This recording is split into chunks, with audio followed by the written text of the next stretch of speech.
Aí, até segunda-feira, eu mando o link, porque o Google demora um tempinho para me mandar o link da gravação, mas aí eu mando para todo mundo.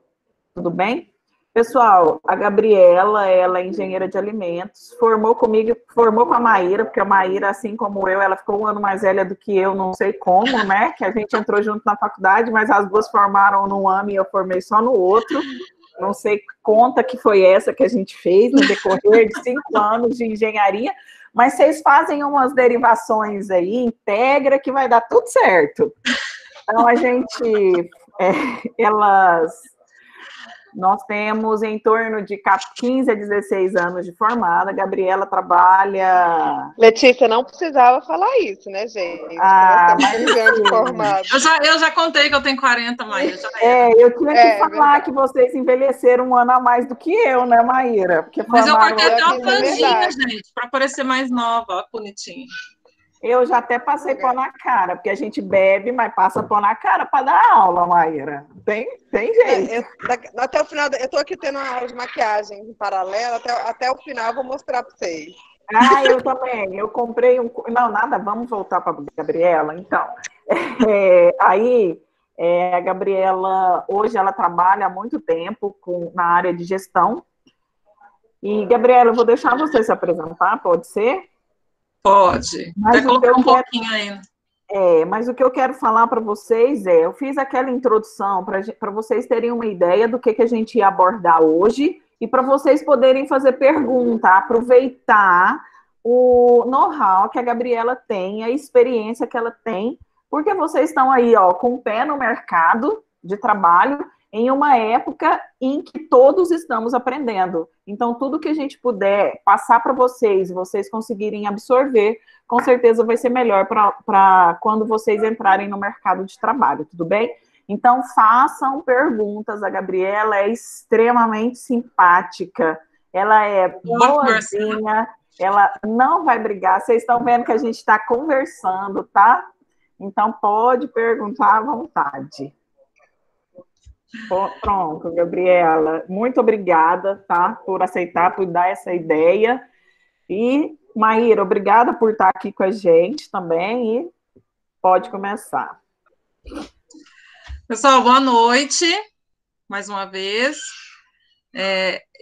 Quando eu conversei com a Letícia, ela me convidou para uma palestra para outra turma, daí eu falei, Letícia, vamos fazer alguma coisa para quem está formando, porque a gente que está no mercado, a gente percebe bastante dificuldade, assim, na parte de gestão. Eu passei por isso quando eu formei, e fiz várias entrevistas para contratar profissionais recém-formados agora para um cliente lá no Pará, em 2 fábricas que eles têm, e a gente vê o quanto isso ainda pesa, né? Tem a parte técnica que a gente aprende na universidade, todo o conhecimento que a gente leva, mas a parte de gestão, ela está sendo um diferencial muito grande no mercado. E a engenharia de alimentos, a maioria da disponibilidade de vagas aí no mercado é na indústria, né? E então a gente está tendo bastante demanda em relação a isso, e a parte de gestão é um diferencial, né? Então eu quis compartilhar um pouquinho com vocês essa parte aí da gestão, para vocês que estão aí quase já com o pé no mercado, né? Se der algum problema no compartilhamento, vocês vão me comunicando, viu? Pode deixar que eu te aviso. Tá. Apareceu aí? Sim. Tá. Bom, pessoal, a gente vai falar sobre as competências técnicas de gestão, eu vou explicar por que eu escrevi técnicas de gestão, tá, ao longo aí da apresentação. Bom, vamos me apresentar um pouquinho, né? Sou engenheiro de alimentos há 16 anos, faz agora em agosto, mas eu já me considero há 20, porque eu estou no mercado desde o 2º período da faculdade, quando eu comecei a fazer estágio. A Maíra participou dessa minha fase aí também, quando a gente estagiou lá na Arisco. Eu fiz pós-graduação em gestão empresarial e especialização, MBA, né, em marketing estratégico, porque quando eu me formei, eu saí da faculdade e fui já trabalhar, né, já estava no mercado, e falei, gente do céu, eu vou ser líder, já era líder, né, já era contratada como líder. E isso foi um peso enorme nas minhas costas, e eu fiquei com tanto medo e tudo, aquela coisa, então eu quis estudar um pouco mais isso, e acabei fazendo a gestão empresarial.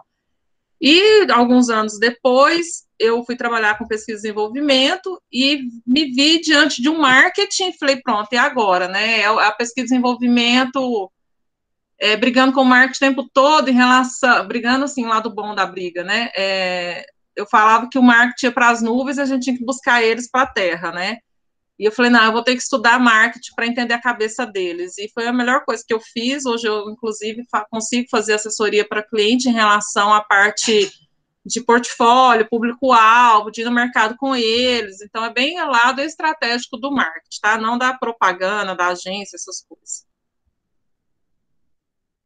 Bom, então, com meus 20 anos aí de experiência em indústria de alimentos, lembrando que eu comecei a fazer estágio no segundo período da universidade, não sabia nem o que era engenharia de alimentos na época, mas eu já estava dentro da indústria, né, na Gigante, com Marisco, na época, que depois veio virar Unilever. E aí aqui está um pouquinho da minha trajetória, do ano 2000 até o momento. Coloquei reticências aí depois de 2020, que eu espero que ainda continue bastante, né, um tempinho bom aí ainda. Fiz estágio na Arisco, fiz estágio na Mabel, e lá na Mabel fui contratada, a Mabel é uma empresa que também vocês devem conhecer, eu fui contratada como encarregada de produção na preparação de massas, né, de biscoito, onde a Maíra também estagiou lá comigo, na época comigo. E na Mabel, nesse período aí de 2002 a 2004, eu recebi, foi o ano que eu formei, né, que foi 2004. E aí eu recebi a proposta para ir para um frigorífico, e eu fui, porque na época ia pagar mais, né, a gente quer salário, né, tal, fui. Mas, olha, já não gostei tanto, voltei para a Mabel em 2006. Mas nesse ano de 2002 a 2004, fez uma diferença muito grande na minha vida, que foi onde eu aprendi a olhar para o lado da gestão, né? A entender como a liderança é importante na qualidade do produto final. E esse, inclusive, foi o tema do meu TCC, do meu trabalho de conclusão de curso.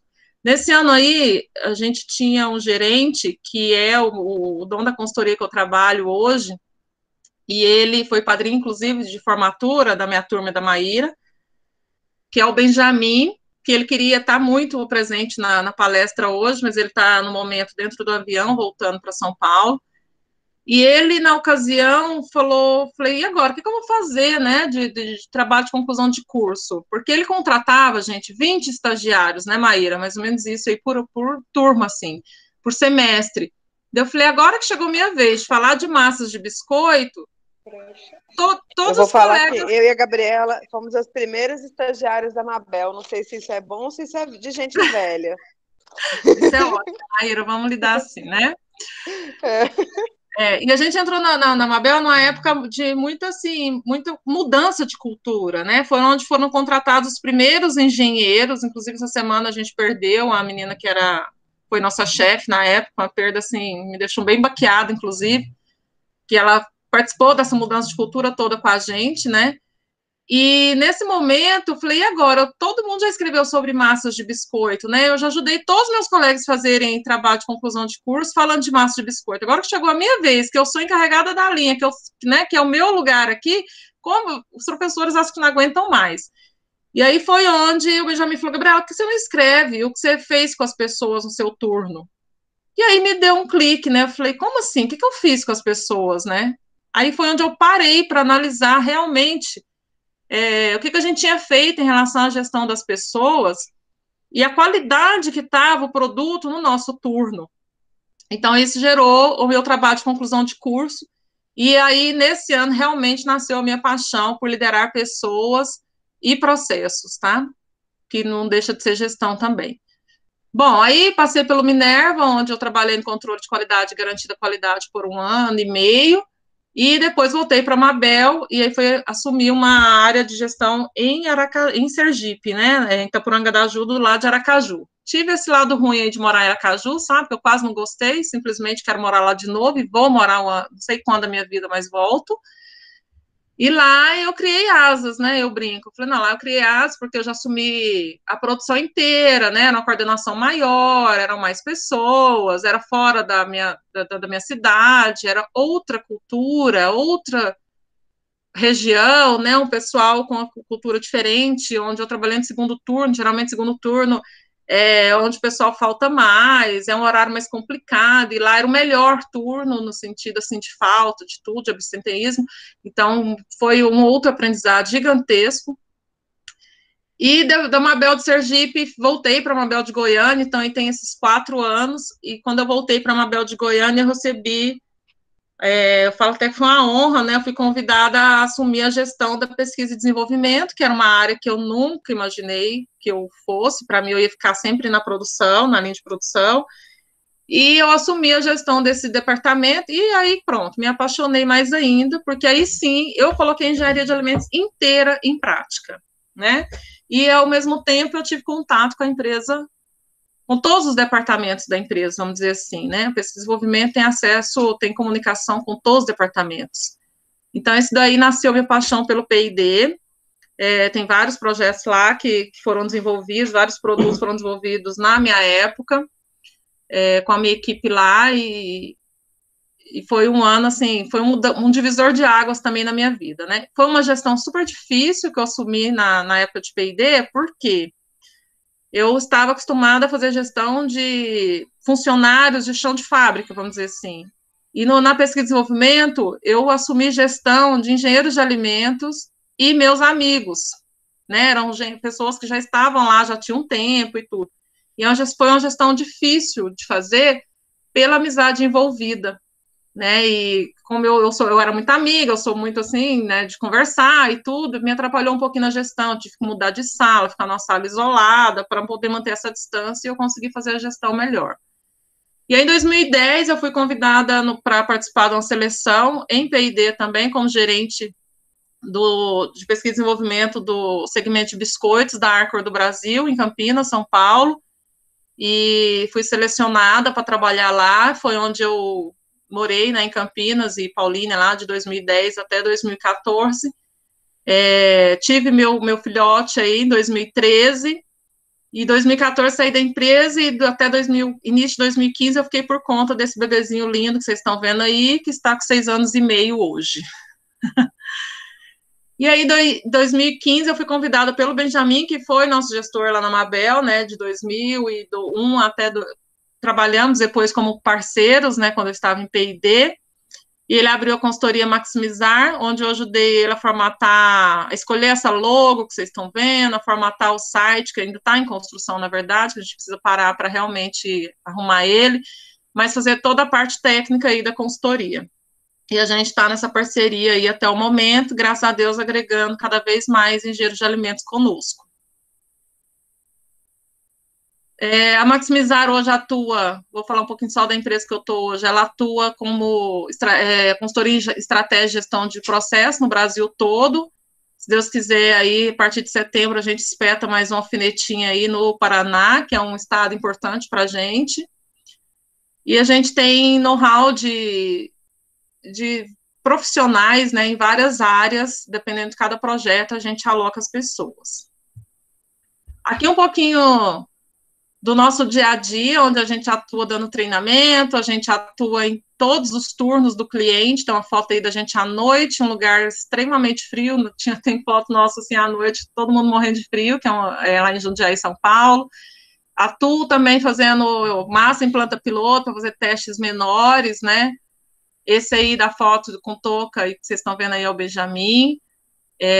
A Maíra deve lembrar aí também do Aelton, que está com a gente até hoje, que é nosso operador, é o nosso consultor técnico, ele que ajusta os equipamentos dos nossos clientes. A Marcela é engenheira de alimentos, formada na Federal, trabalhou comigo na Mabel. A Gabriela Mendes, Caiado Mendes, também formou na Federal, ela também trabalhou na Mabel e é uma parceira nossa, ela é especialista em moagem de trigo, ajuda a gente bastante nos moinhos de trigo.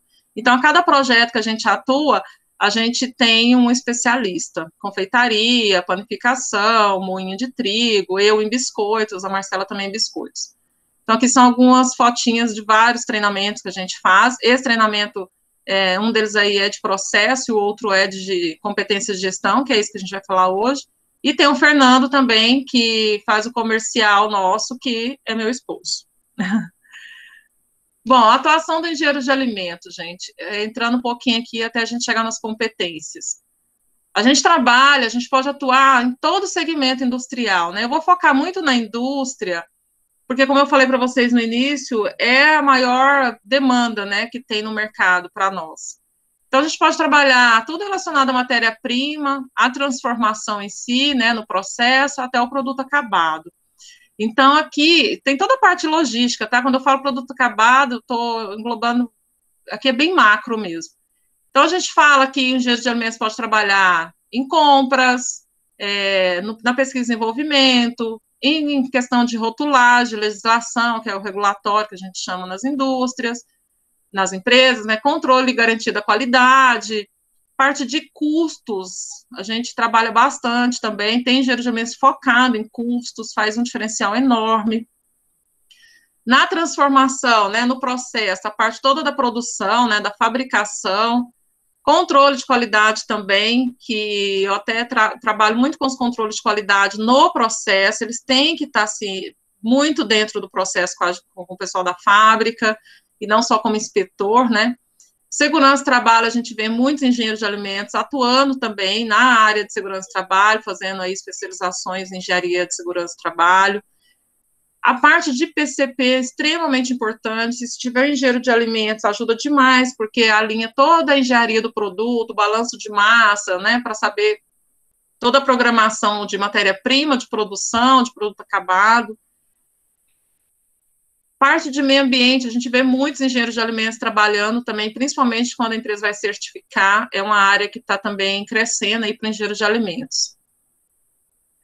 Produto acabado, toda a parte de armazenamento, que é a logística toda, né, vendas também, a gente está vendo bastante crescimento para o engenheiro de alimentos nesses segmentos aí, que não eram muito comuns. O mercado, gente, ele tem muitas oportunidades. Na verdade, eu falo que o mercado está bombando de oportunidades. O pessoal fala, Gabriela, tá louca. Não, não estou louca. Eu viajo o Brasil inteiro e para quem tem coragem, para quem tem vontade, para quem tem que é mais desgarrado, e aí eu sou meio suspeito para falar, porque eu sou esse tipo de pessoa, o Brasil é enorme e o Brasil tem muitas oportunidades, tá? Então, só no Pará agora, a gente contratou... quatro profissionais na área de alimentos, lá é muito forte tecnólogo de alimentos, engenheiro de alimentos e engenheiro químico. E a gente vai contratar mais 2 na próxima ida nossa lá. Então, tem muito. É a segunda empresa que a gente transforma, estamos com uma proposta para pegar a terceira empresa, e a gente está contratando muito, a demanda lá é muito grande, então a gente tem o Brasil todo aí para explorar. Essa é uma dica que eu dou para vocês, quem tem coragem de sair de Goiás, o Brasil está bombando de oportunidades. A gente observa aqui no Brasil uma carência muito grande de profissionais técnicos nos processos produtivos alimentícios e na gestão das informações técnicas. A indústria de alimentos ainda é muito empírica. Claro que tem empresas grandes, já estão formatadas, mas tem muita empresa grande e pequenas, médias, que não estão formatadas, são muito empíricos, que precisam de gente técnica para realmente acertar o processo. Quanto mais a gente anda, mais a gente vê isso. Essa semana trabalhei no cliente pequeno aqui em Goiás, não tem ninguém lá técnico. Estou com 3 clientes lá no Pará. Só tem pessoas técnicas, porque nós brigamos, desde 2015 eu atendo esse cliente, a gente briga por ter pessoas técnicas. Esse que a gente está atendendo lá agora também. Em Jundiaí, no cliente que eu estou aí na semana que vem, é outra briga. Então, assim, são vários estados que a gente vê essa demanda. Tá? Então, a gente tem oportunidades. E os engenheiros de alimentos também a gente vê que está cada vez mais estratégico que gestores de processos industriais, né? Quando a gente fala isso, a gente está falando de gestão de pessoas, gestão de processos, gestão de projetos. Não só, quando eu falo gestão, não estou dizendo só de pessoas, tá? Existe uma gestão de processos e de projetos que são muito importantes e está em crescente para o engenheiro de alimentos. E a gente está cada vez mais estratégico, né? Quando eu falo que a gente está mais estratégico, também eu quero dizer assim, eu, Gabriela, nunca fui contratada como engenheira de alimentos na carteira. Tanto que outro dia eu falei, Letícia, me ajuda a interpretar aqui esse negócio do CREA. Eu não devo nada, porque eu imaginei que eu estava devendo, que eu paguei quando eu fiz a carteirinha e nunca mais paguei. Aí outro dia eu falei, gente, eu tenho que entrar para ver como está a minha situação no CREA. E tá lá, regular. Eu falei, Letícia, me ajuda a interpretar isso aqui, porque eu nunca mais entrei, né? Ela, não, você não deve nada. Mas por quê? Eu também nunca fui contratado como engenheiro de alimentos, então até por isso o CRQ, o CREA, ninguém nunca me perturbou. Mas eu sempre fui contratada como encarregada, supervisora, gerente, então sempre tem um cargo de gestão na minha carteira, e não do próprio engenheiro de alimentos.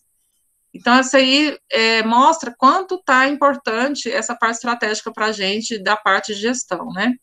Até na carteira, a gente vê o reflexo.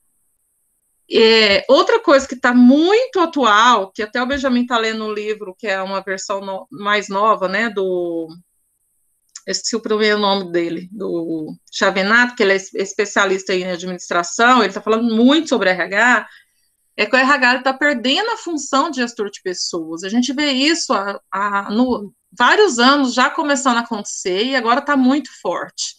Né? O RH demitia pessoas, o RH contratava pessoas, o RH cuidava de tudo da pessoa. A gente está vendo demissões em RH, e isso está passando para os gestores diretos das pessoas dentro da empresa, dentro da fábrica, no nosso caso, nos postos de trabalho em geral. Então, isso é muito recente, isso aí traz para nós uma demanda de gestão muito grande. É a gestão de você contratar, a gestão de você demitir, a gestão de você avaliar desempenho, é a gestão de você realocar a pessoa, é a gestão de você arrumar salários. Então, essa parte está muito forte no mercado, e não é só em livro, gente, é real isso daí, a gente vê muito. Cada lugar que a gente passa, a gente vê isso crescente, inclusive aqui onde era a Mabel, que hoje é a PepsiCo, demitiram já o RH já faz tempo, desde quando a Pepsi assumiu, ela já tem essa parte aí do gestor ser gestor das pessoas em relação a essas demandas que eram do RH antigamente.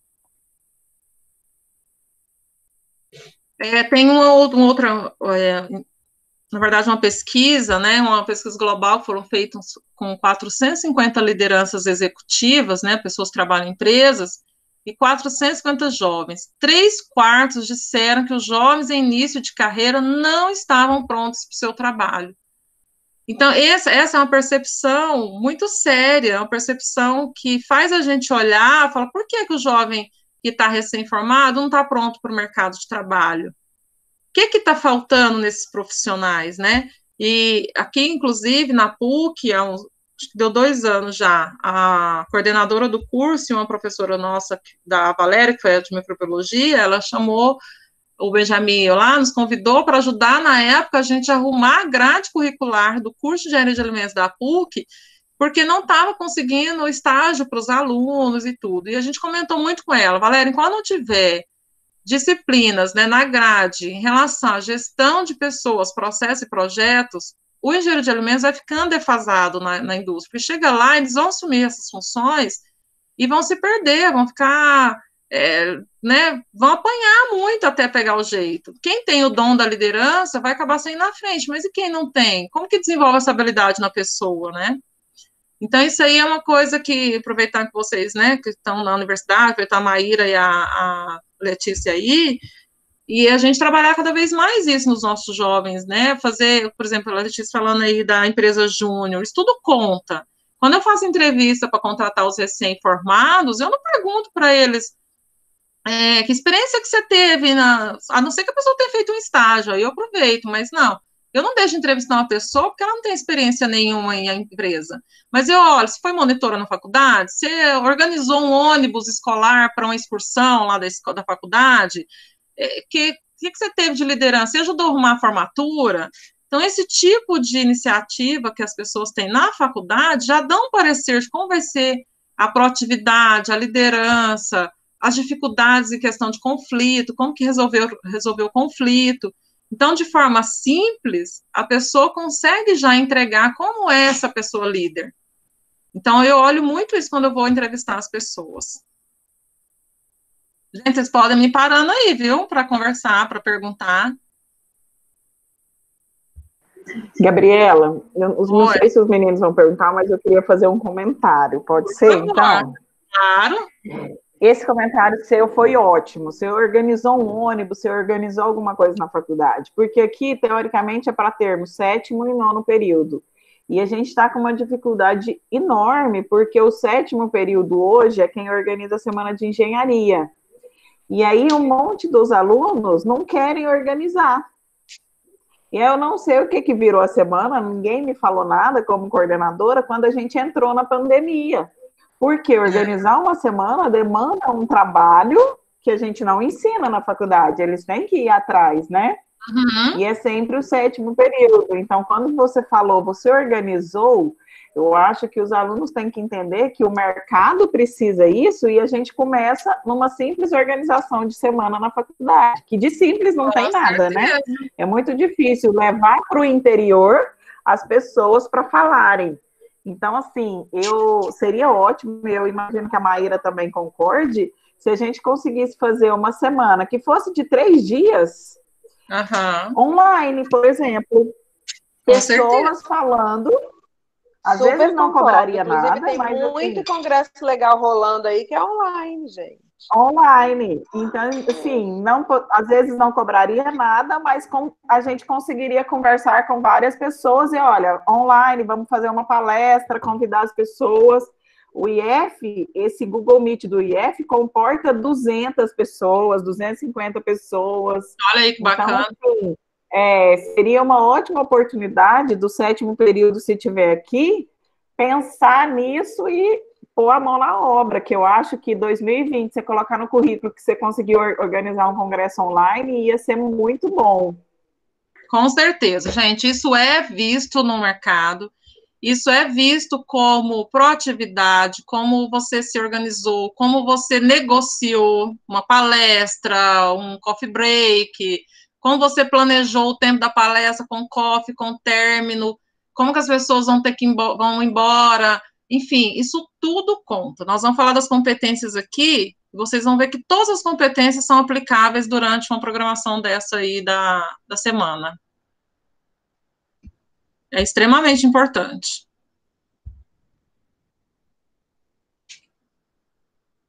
Bom, na maioria dos casos, a gente vê que os contratados, eles são inteligentes, ambiciosos, sabem usar demais a tecnologia, provar que conseguem fazer o trabalho, são comprometidos, apaixonados pela ideia de ascender na carreira, né? Aliás, tem muita gente que forma achando que vai sair daí da faculdade, achando que é o gerente, é o dono, é tudo, né? E a gente vê muito assim, a paciência de aprender está ficando para trás, né? Então, o que falta nesses profissionais? Daí esse psicólogo que comentou isso, né, com o Daniel Goleman, ele fala, são as soft skills. E o que são as soft skills, então, né? E aí a Letícia gravou uma aula para vocês, falando das hard skills e das soft skills, acho que deu para entender a diferença, né? E aqui a gente vai focar nas soft skills, tá?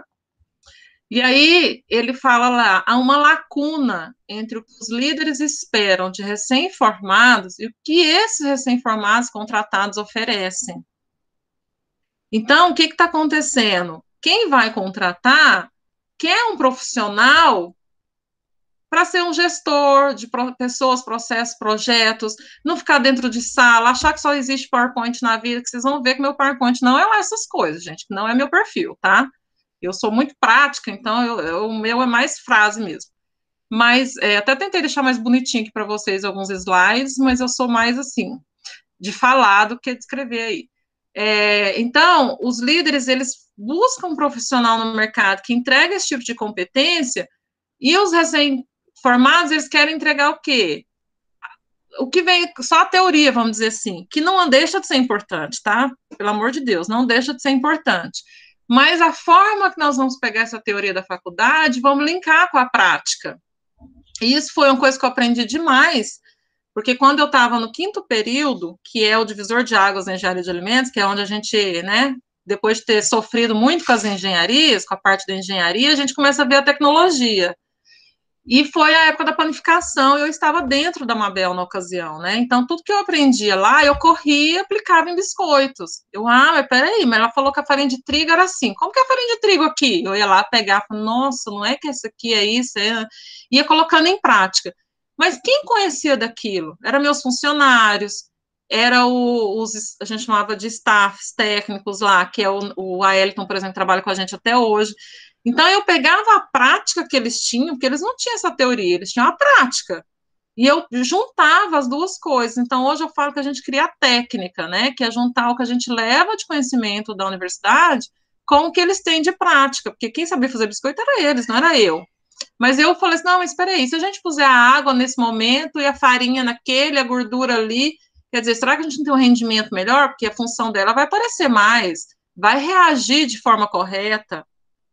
E isso, gente, com toda certeza eu falo para vocês, é um sucesso. Hoje, o que demanda muito na consultoria, inclusive, são esses tipos de projetos, onde a gente reduz custo através do uso melhor das matérias-primas. Tá? E é juntando, por exemplo, tem hora que eu não acerto quanto de água eu vou pôr, não sei, não conheço equipamento, não conheço a farinha, quem conhece são as pessoas que estão na fábrica, né? E depois de um certo tempo que eu vou conhecendo, mas tem cliente que eu vou uma semana, eu não consigo conhecer tudo, quem conhece são eles. Então, eu uso muito a prática das pessoas ainda e levo essa técnica que a gente vai construindo. Então, essa lacuna entre quem está contratando, né, e quem está indo para as entrevistas é onde está o X da questão, e é onde eu quero trazer vocês para prestarem bastante atenção nisso aí, porque é onde existem as oportunidades gigantes no mercado. O engenheiro de alimentos, ele sai mais capacitado no mercado com as competências adquiridas na graduação, que é o que vocês estão fazendo, vocês estão estudando, é o que vocês vão sair daí com essas competências. As competências comportamentais, que isso vai muito, né, da índole, dos valores, do que a gente aprende em casa e tal, como a gente foi criado, isso e tudo, né, da nossa atitude, e as competências técnicas de gestão. E eu pus aí de amarelo para ficar uma cor mais forte, justamente porque essas, sim, vão fazer toda a diferença no mercado. Eu fiz um joguinho assim, né? Como me vejo no mercado? Eu me vejo focada, determinada, muito trabalhadeira, não tem descanso. Eu sou um eterno aprendiz, graças a Deus eu aprendo todos os dias. Essa semana, então, foi de aprendizado gigantesco com a matéria-prima chamada amido de milho. Eu tenho sentimento de dono, eu visto a camisa mesmo, eu tenho dó de gastar matéria-prima à toa, eu olho o resultado, eu quero ver os indicadores, eu quero treinar o funcionário para enxergar isso também dessa forma. Eu sinto que eu sou influenciadora, né? Eu sou a mãe que viaja, que trabalha, né? Pelo meu esforço todo de estar na área aí há muito tempo. Eu sou apaixonada pelo que eu faço, isso é o que me dá força para isso tudo. E eu sou muito esforçada. Tá, beleza, eu sou isso aí tudo, eu me acho. Eu aprendi a falar de mim, viu, gente? Que não era fácil, não. Hoje eu descrevi até rápido isso daí. E como que o mercado me vê, gente?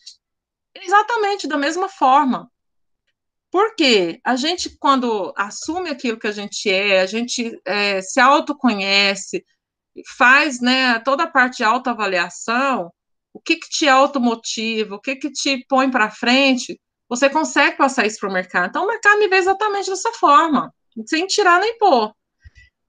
Mas qual que é a diferença? O que me diferenciou no mercado, então, na minha área? A forma de comunicar, que eu tenho aprendido também a cada dia, né? A forma de fazer controle de processo, com certeza. A forma de fazer os registros. Não existe, olha, acho que nunca existiu uma pessoa tão enjoada em registro do que eu, né, tinha que ter letra bonita, não sei se a Maíra vai lembrar, mas no estágio, os funcionários piavam fino comigo. Não podia ter rasura, é um documento, né? Nós vamos falar um pouco sobre isso. A forma de planejar, eu lembro que eu lembro que eu chegava em casa, da faculdade, eu tinha pouco tempo, né? Porque às vezes tinha até 8h15 da noite, e outro dia, 4h30 da manhã, eu estava acordando para trabalhar de novo. E eu falava, como que eu vou fazer com aqueles funcionários? Eram 26 homens, eu tinha 19 para 20 anos, e tinha funcionalidade do meu pai, e eu falei assim, como que eu vou pôr eles para trabalhar junto? Aquela equipe não está entregando direito, quem dá certo trabalhar com quem? Então, eu começava a planejar isso dentro da sala de aula, assistindo uma televisão, para no outro dia eu fazer. A visão sistêmica, a gente não pode trabalhar no nosso quadrado, né? Eu falo para os meninos, eu desenho um quadrado no chão, gente, na fábrica, eu falo, tá vendo isso aqui? Vocês não podem ficar só aqui, tem que ver o todo. O que o meu trabalho interfere no trabalho do outro? E a partir do momento que a gente trabalha essa empatia, de se colocar no lugar do outro, a gente dá um valor enorme, a gente começa a enxergar o todo, né? Eu estou num ponto do processo, qual a influência lá no ponto final do processo? Essa visão sistêmica é extremamente importante. E eu ponho, gente, eu mapeio o lugar que o líder tem que ficar em pé na linha de produção para ele ver o todo. Você vê o detalhe do negócio. E, então, isso é um diferencial. Falou que é fluxograma, layout, onde o líder tem que ficar, o povo me chama, porque realmente eu tenho esse negócio de computador, na hora que eu vou sentar fazer um relatório, ficar de costa com os funcionários, jamais. Eu faço a TI se mover para arrumar, eu mexo com tudo. Muitos estudos, gente, eu não paro de estudar, todo dia eu estudo alguma coisa, porque eu não sei tudo, graças a Deus, né, mas eu sei, eu sou humilde para saber ir atrás das pessoas que sabem também para me ajudar, né. Análises técnicas e decisões estratégicas, é extremamente importante. A gente que tem formação técnica, a gente analisa tecnicamente, mas para decidir, a gente tem que decidir estrategicamente. Tá bom, pela técnica, isso é o certo, mas isso é o certo para o processo nesse momento? Eu posso parar a linha de produção agora? Ou eu posso levar com esse desvio e a gente administrar melhor lá na frente? Então, a gente precisa ter decisões estratégicas, senão a gente para a linha o tempo inteiro. A gente quer técnica, a gente quer o perfeito o tempo todo, e nem sempre é assim na linha industrial, né?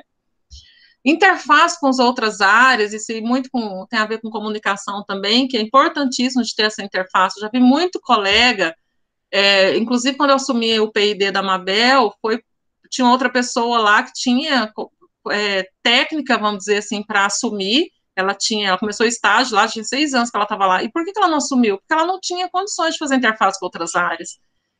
Ninguém já não estava suportando ela mais, ela brigava com todo mundo. Então, ela perdeu um cargo por causa do jeito com as outras pessoas, né?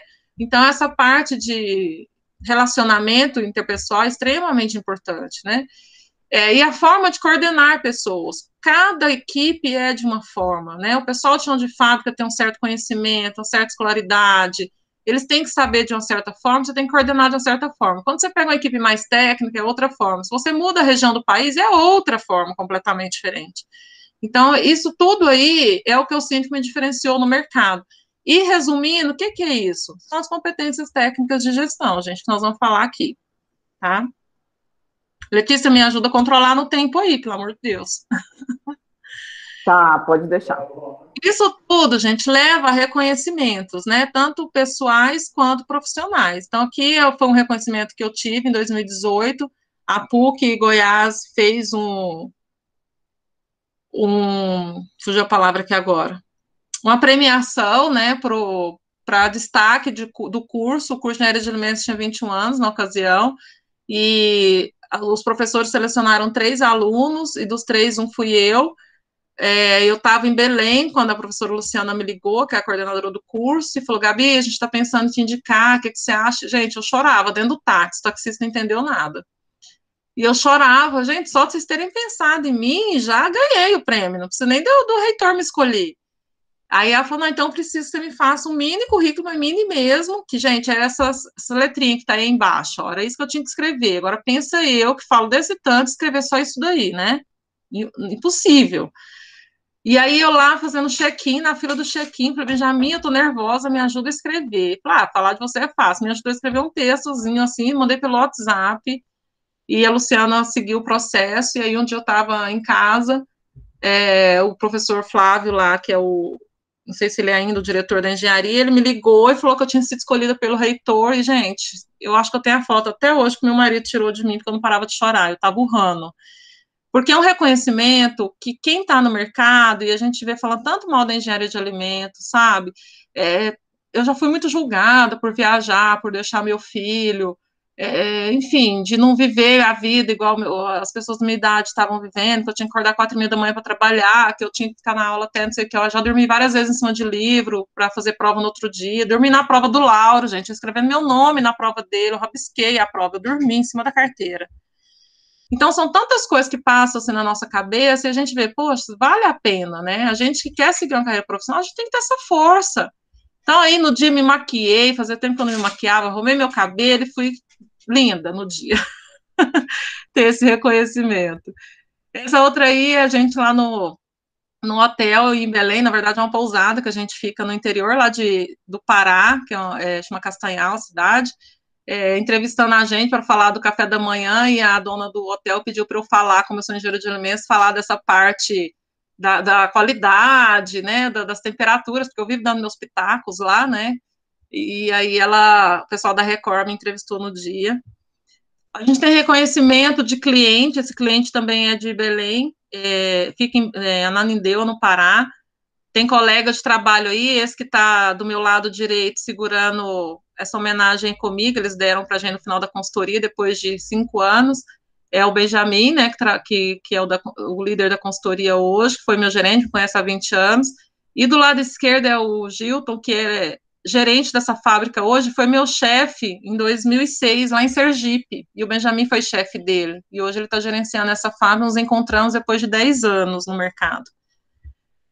Esse outro que é um reconhecimento extremamente importante para a gente, que é de um fornecedor de fornos, que é a Imaforn, é o melhor forno para biscoitos do mundo, é uma marca italiana, e esse Giuseppe aí, ele é italiano, casou aqui no Brasil, mora lá lá no Espírito Santo, essa é uma fábrica lá em Vitória, e ele que faz o start de linha, e a Imaforn escolheu a gente para startar essa linha aqui no Brasil, com esse cliente. Então, essa foto com o Giuseppe aí também muito me honra, né, de ter participado nesse momento. E o mais recente agora, semana retrasada, a Mastersense, que é uma empresa de ingredientes muito importante aqui no Brasil, representa várias marcas importantes, me convidou para estrear o Instagram deles, falando sobre mercado de biscoito, minha experiência nisso. A Mastersense, ela lida, gente, com Danisco, né, Dupont, com Agropalma, com vários, representa marcas, né, de fora do Brasil, e ter escolhido por eles para fazer essa matéria também me deixou muito honrada, né. Isso tudo é muito importante para mostrar que vale a pena todo o nosso sacrifício, né. Mas aqui, por que eu estou falando muito assim de mim? É para dar muito exemplo para vocês mesmos. Falei, Letícia, acho que nada mais importante que a gente mostrar um exemplo real, né? Para mostrar para o pessoal o quanto é importante a gente se esforçar, né? E o que de fato é a competência, né? A gente vem falando bastante sobre o chá, né? É uma sigla bastante conhecida no mercado quando a gente fala de competência, que é um conjunto, né, de competência, na verdade, que é conhecimento, habilidades e atitudes. O conhecimento, gente, é o saber. Vocês saem da faculdade sabendo alguma coisa, vocês vão fazer um curso, vocês saem com conhecimento, vocês vão trabalhar com algum produto, vocês vão ter conhecimentos técnicos daquele produto. Então, é tudo que a gente consegue agregar em instituições, né, em cursos, palestras, na parte prática do que a gente está trabalhando, enfim. As habilidades é o saber fazer. Como eu vou, tá bom, eu tenho conhecimento, mas como eu vou aplicar isso, né? Então, são os conhecimentos e habilidades relacionados aos aspectos técnicos, né? O saber, o conhecer e o saber fazer, que é a habilidade que a gente vai adquirindo.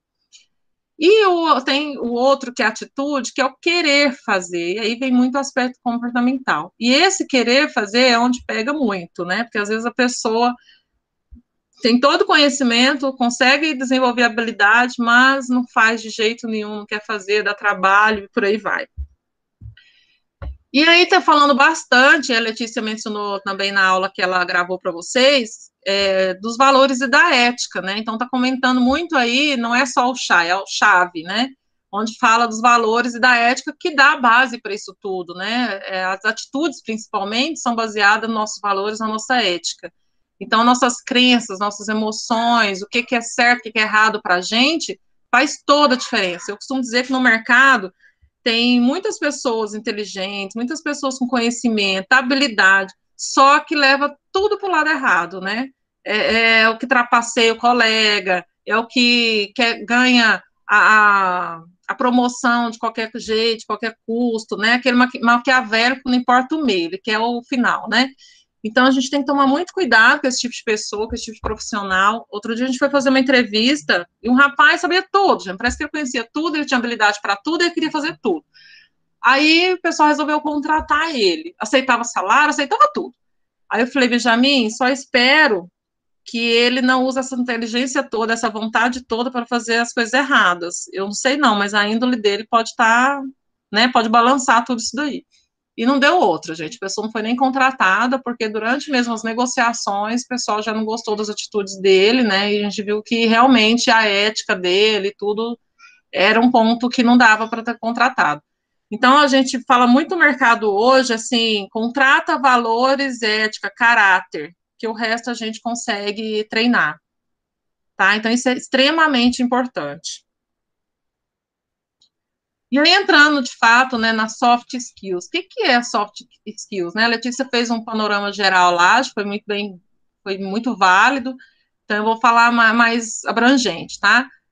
O termo soft skills, ele se refere a habilidades que lidam com a relação e interação com os outros. Isso aí é um ponto-chave hoje no mercado. A relação que a gente tem com as pessoas, elas levam, assim, ao sucesso ou ao fracasso da empresa. Tem estudos que apontam que 80% das habilidades que determinam o sucesso dos líderes são essas competências de gestão. Isso aí eu tirei da Folha de São Paulo, eu esqueci de pegar a data, eu não sei o que eu fiz no jornal, mas o Benjamin comprou esse jornal, ele foi no aeroporto, ele sempre compra no aeroporto, na verdade, e levou para mim e falou, Gabriela, olha sobre isso aqui. Então, é recente isso daí e é muito certo. Então, as contratações estão sendo feitas por competências, os treinamentos estão sendo feitos por competências. Inclusive, a gente está escrevendo um livro, Maíra, você vai ser a segunda pessoa a saber, que eu acabei contando isso para a Letícia, mas a gente está escrevendo um livro, junto com o Marco Túlio Bertolino, que é do IPOG, sobre competência de gestão, colocando as pessoas certas nos lugares certos. Então, essa parte que eu vou falar para vocês que hoje vai estar englobada nesse livro e é extremamente importante. Que maravilha, Gabi. Quando estiver pronto, vocês vão ter uma cópia aí no IF. Por favor. Se Deus quiser, ano que vem sai. Habilidades fundamentais para um líder, gente, facilitador. O que é o líder facilitador? É o que aprende e ensina. Isso é o tempo todo. A gente tem que compartilhar conhecimento. A gente não pode se achar que, não, eu tenho que saber, não posso ensinar para mais ninguém, senão eu perco meu emprego. Isso é uma furada, mas num tamanho, vocês não têm noção. A gente fez um treinamento ano retrasado lá em Belém, no Moinho de Trigo, e quando eu fiz o treinamento de coordenação, o coordenador do Moinho, ele virou e falou assim, depois até posso compartilhar com vocês, até a Letícia Maís, a árvore do conhecimento que a gente chama, ela é muito bacana para trabalhar essa parte, assim, quem eu sou, quem, né, que você acha que você é e tal, na figurinha. E ele pegou e falou que ele é um lá, né, estava embaixo da árvore. Daí a gente, mas por quê? Falou, não, porque eu carrego a empresa nas costas, porque só eu sei sobre o supervisório lá. Aí eu falei para ele, cara, nós chamamos ele no particular depois. O que você acha que você vai ganhar com isso? Ser você? Ele falou, não, porque eu não confio nas pessoas, depois eu vou fazer coisa errada e eu que levo bronca. Eu falei, e aí, você é o coordenador, aí você pensa desse jeito? Foi demitido, gente, foi demitido. Sabe quanto que ele ganhava? 18 mil reais para ensino médio. Perde a chance, perde as oportunidades. Tá vendo, Maíra? Vai ser professora? Não, até eu viu? A gente com doutorado.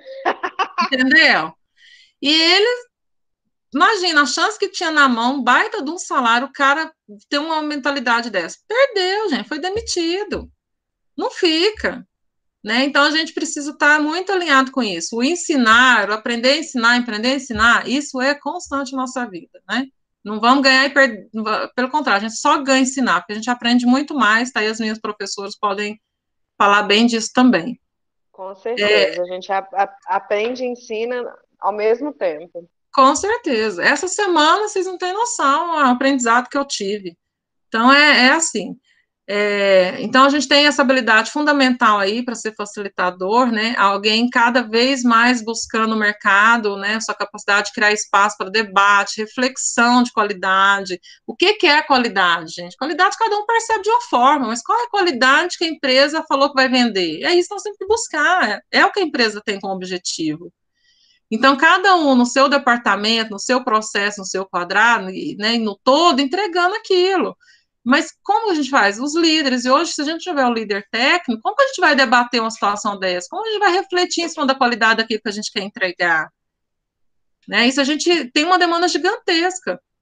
E onde vem as soluções coletivas e inovadoras? Quando a gente pega as pessoas e fala, vamos fazer junto, não tem como dar errado. Então, a gente vê muito essa parte. Na linha de produção, por exemplo, quando eu fui fazer esse trabalho lá na Mabel, lá no início, eu vou falar muito no início, para vocês verem que eu não tinha experiência, né? E eu fui no coletivo. Eu chamei meus funcionários, eu não lembro se a Maíra estava lá nessa ocasião. Eu falei, olha, eu vou fazer o TCC sobre a liderança, eu preciso da ajuda de vocês, são vocês que estão me ajudando a fazer isso, né? E eu tinha 2 horas de almoço e eles falaram assim, eu falei, olha, 1 hora do seu almoço eu preciso que alguém me ajude, não precisa ir todo mundo, vocês não vão ganhar nada com isso, não tem hora extra, não tem nada, a empresa não tem nada a ver com isso, eu tenho que fazer, né?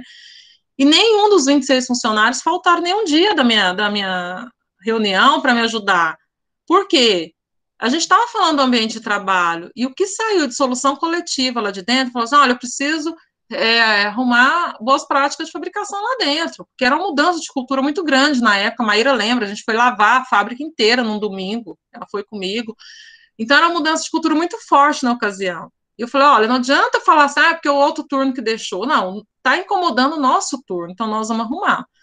E aí, quem vai fazer o quê? Eles mesmos falaram, fiz brainstorm, nós vamos falar um pouco sobre isso aqui, e eles foram e me ajudaram a fazer achar essas soluções. Então, o coletivo faz as pessoas se comprometerem. E, gente, sai cada ideia fácil, barata, desse pessoal, que a gente fala assim, fica em nós, engenheiro, lá buscando a engenharia do negócio, o cara vem e fala assim, por que não faz isso aqui?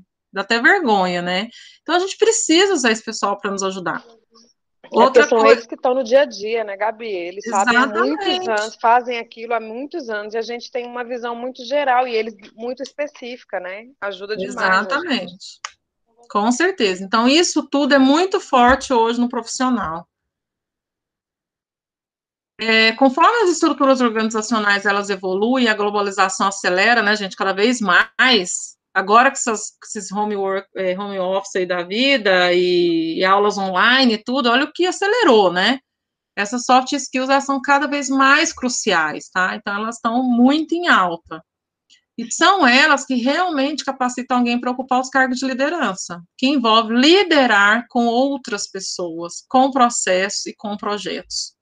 Né? Apenas inteligência e experiência já não basta mais. Eu tenho pós-graduação. Se não tiver essa parte da liderança das pessoas, do processo, do projeto, não vai resolver. A gente tem que unir tudo que a gente tem nas mãos. E aí entra essa pirâmide aí, é uma pirâmide invertida, ela é de propósito, que são as competências técnicas de gestão do líder. Essas pirâmides, a cada cargo, a gente coloca ela de uma forma. No líder, no gestor, o planejamento, a comunicação e a coordenação, elas são 3 competências extremamente importantes, fazem diferença nessa liderança. E quando a gente olha um cargo, por exemplo, de operador, de um auxiliar, ela é um pouco mais invertida, né? Ela teria execução, controle de processo e documentação maiores. Claro que todo cargo planeja, comunica, coordena, executa, controla processo e documenta. Mas a gente desenha essa pirâmide de acordo com cada cargo da empresa. E nós vamos falar um pouquinho sobre elas, tá? E essa pirâmide aqui, que está bem em ênfase lá no nosso livro que a gente está escrevendo. Competências técnicas de planejamento. Gente, isso aqui, cada um é um treinamento que eu dou na empresa de 4 horas no mínimo. Tem uns que eu peço 6. Eu tentei, assim, resumir o máximo aqui para vocês, para a gente fazer um panorama bem geral. No planejamento, a gente fica assim, tá, eu tô aqui, eu quero ir para lá, como que eu faço? O que eu tenho que fazer? Então, a alta cúpula da empresa, a alta gestão, eles fazem o planejamento estratégico. Então, a empresa, daqui 5 anos, a gente quer que ela esteja assim, assim, assado, o mercado assim, tal, queremos ganhar tanto. Então, eles pegam esse mapeamento geral aí, e aí leva para os gestores, tipo um gerente ou coordenador, e cada empresa tem nomes diferentes, né? Que é nesse nível intermediário aí, que é onde vai fazer o planejamento tático. Então, peraí, nós vamos pegar toda essa parte estratégica, para a gente conseguir isso, então nós vamos ter que fazer dessa forma. Monta a parte do planejamento, fala, então, para a gente entregar lá esse volume, nós vamos ter que trabalhar tantos dias, vamos ter que contratar funcionário, aí começa a fazer essa parte intermediária, e manda mais estratificado lá para o operacional, né, que aí é um encarregado de linha, supervisor de linha, quem está em contato direto com a produção, com a logística, com os funcionários que vão fazer essa produção, né. E aí a gente tem todo esse planejamento, do estratégico ao operacional, que é onde vai realmente ter todo esse desdobramento, né, as traduções, interpretações e das decisões, para a gente realmente obter o resultado desenhado lá pela alta direção. Então, é bem isso aqui, onde a gente está, né, onde estamos, para onde a gente quer ir, né? Então, a gente tem vários cenários, a gente tem várias oportunidades, ameaças, a gente avalia tudo isso. Claro que eu acho que nenhum planejamento estratégico, alguém almejou uma pandemia na vida, né? Com certeza, a alta direção das empresas estão tudo enlouquecida nesse momento, mas a gente precisa entender qual é o cenário externo, qual é o cenário interno, a gente quer adquirir outra empresa, a gente quer aumentar, a gente vai ter que demitir, a gente vai ter que fechar, tudo isso é discutido nesse momento do planejamento estratégico, que acontece todo ano nas empresas, e eles vão aí desenhando nos próximos 5, 10 anos, um ano, e cada tamanho de empresa desenha de uma forma. Isso é extremamente importante, e nós, engenheiros de alimentos, geralmente participamos muito dessa parte da estratégia. E aí, nós, Maximizar, a gente tem um jeito de trabalhar que é tentar facilitar a prática disso tudo, né? Então, como a gente desdobra isso para o chão de fábrica, lá para auxiliar, entender o que a alta direção quer. Então, a gente montou um roteirinho, isso é bem Benjamin, viu, Maíra? Um roteiro para planejamento, onde a gente põe a atividade a ser realizada, o que nós vamos realizar? Qual a data de execução? É bem um plano de ação, vocês vão ter o costume, vão usar bastante como ferramenta, mas voltado para o planejamento. Então, a atividade que a gente vai realizar, quando é que vai ser executada, a fonte de informação, né? Porque não pode ter dois donos, né? As pessoas envolvidas, o responsável pela comunicação, como vai ser essa comunicação? Se é via e-mail, nós vamos colocar gestão à vista, nós vamos mandar e-mail, atividades e seus responsáveis, quem é o responsável por cada atividade, o prazo de execução, os pontos críticos, os riscos, e aí isso aí pode ir de acordo com a demanda da empresa, né? Então, isso tudo para quê? Para a gente se antecipar aos fatos, para a gente seguir roteiro de planejamento, conferir e cumprir os prazos, para a gente notificar os desvios, a gente comunicar com eficiência, inteirar as programações, interagir com os demais envolvidos. Então, esse é extremamente importante quando se fala de planejamento, principalmente quando começa a desdobrar o planejamento estratégico operacional. Isso aqui é uma frase que a gente usa bastante, hein? Se você falha em planejar, você está planejando em falhar. Não tem como dar certo, né? Isso é tudo na vida. Se você não planeja seu dia, você vai falhar. Se você não planeja sua aula, você vai falhar, né? Então, a gente tem que se planejar. Claro que tem intercorrências? Tem, mas se a gente planejou, é mais fácil a gente remanejar do que se a gente não tivesse planejado nada, né? A minha vida, inclusive, é cheia de interferências, viu, gente? Se tratando, por exemplo, do dia de hoje, né, Letícia? A gente tem algumas interferências que envolvem clientes, programações, né, que às vezes não conseguimos mudar, e aí a gente vai remanejando, mas se a gente não tivesse planejado, a gente não tinha conseguido remanejar direito, né? Gabriela, eu acho que um comentário interessante é que a mudança de um planejamento, ela tem que ser bem aceita, principalmente por um líder, quanto maior o cargo. Porque tem pessoas que planejam e elas são tão... Eu nem sei qual palavra usar, né? Mas aí... São chiitas. Hã? Eu brinco, tem gente que é tão xiita que não pode mudar nada, né? Que fica brava e começa a brigar, perde a paciência com qualquer erro e não consegue ver solução nenhuma no novo planejar. Que isso também eu acho que tem que ser bem visto.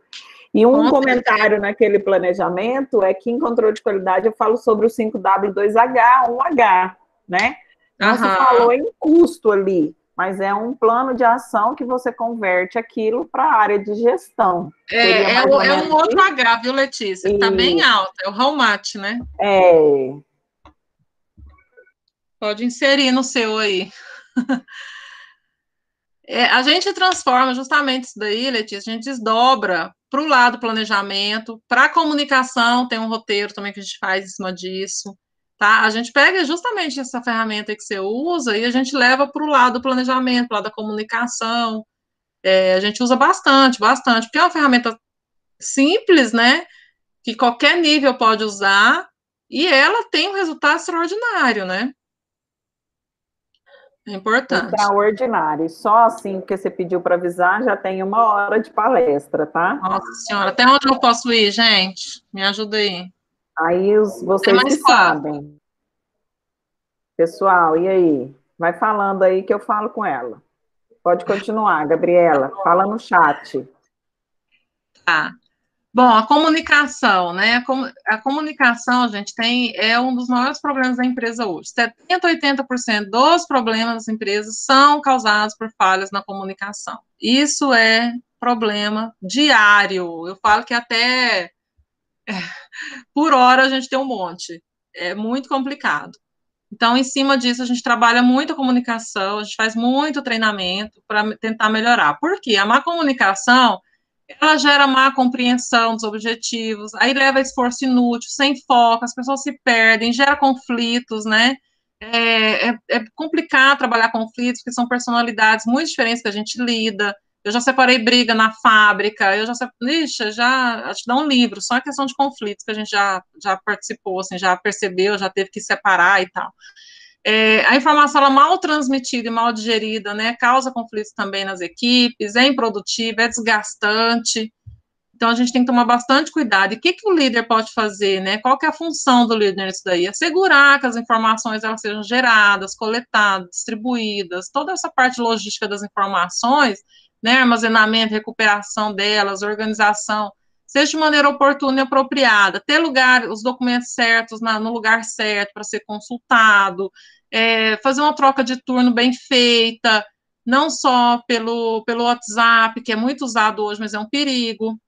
A gente ter como uma forma de registrar num caderno ainda é arcaico? Mas é viável.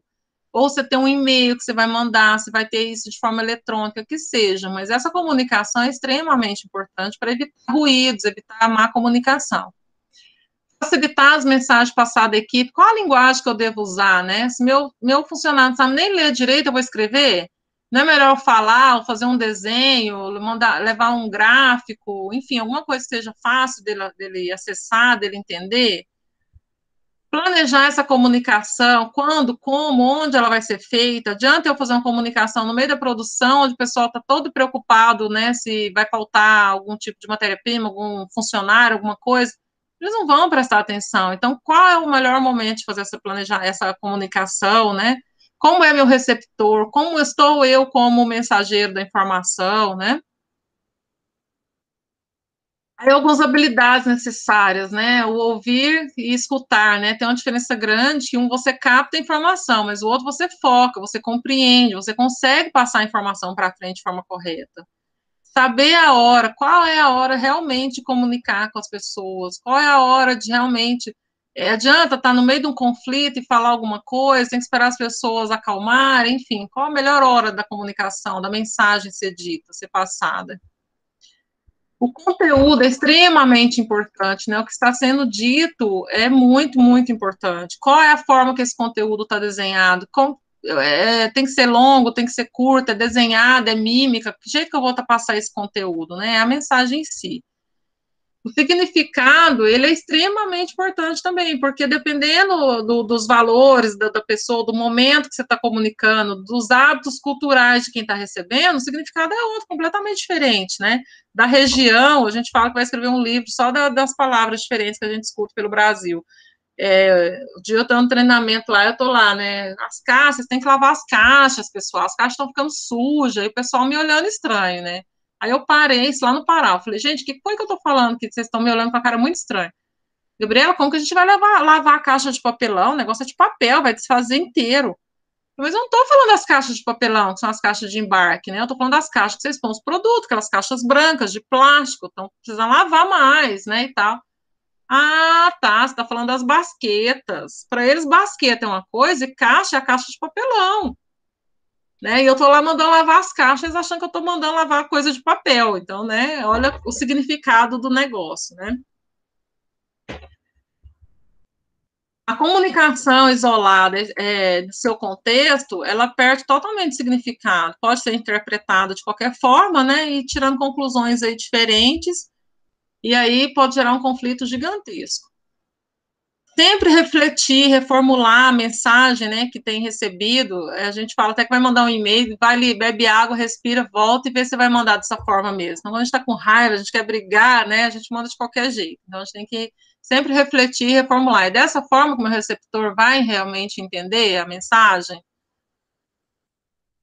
A empatia é extremamente usada na comunicação, porque se colocar no lugar do outro, falar, se eu tivesse no lugar dele, eu entenderia, né? E eu brinco muito, e todo mundo já sabe, assim, que trabalha comigo, eu escrevo muito, lembro da minha mãe, que minha mãe tem ideia do que eu faço, então, mas ela tem que entender meu relatório.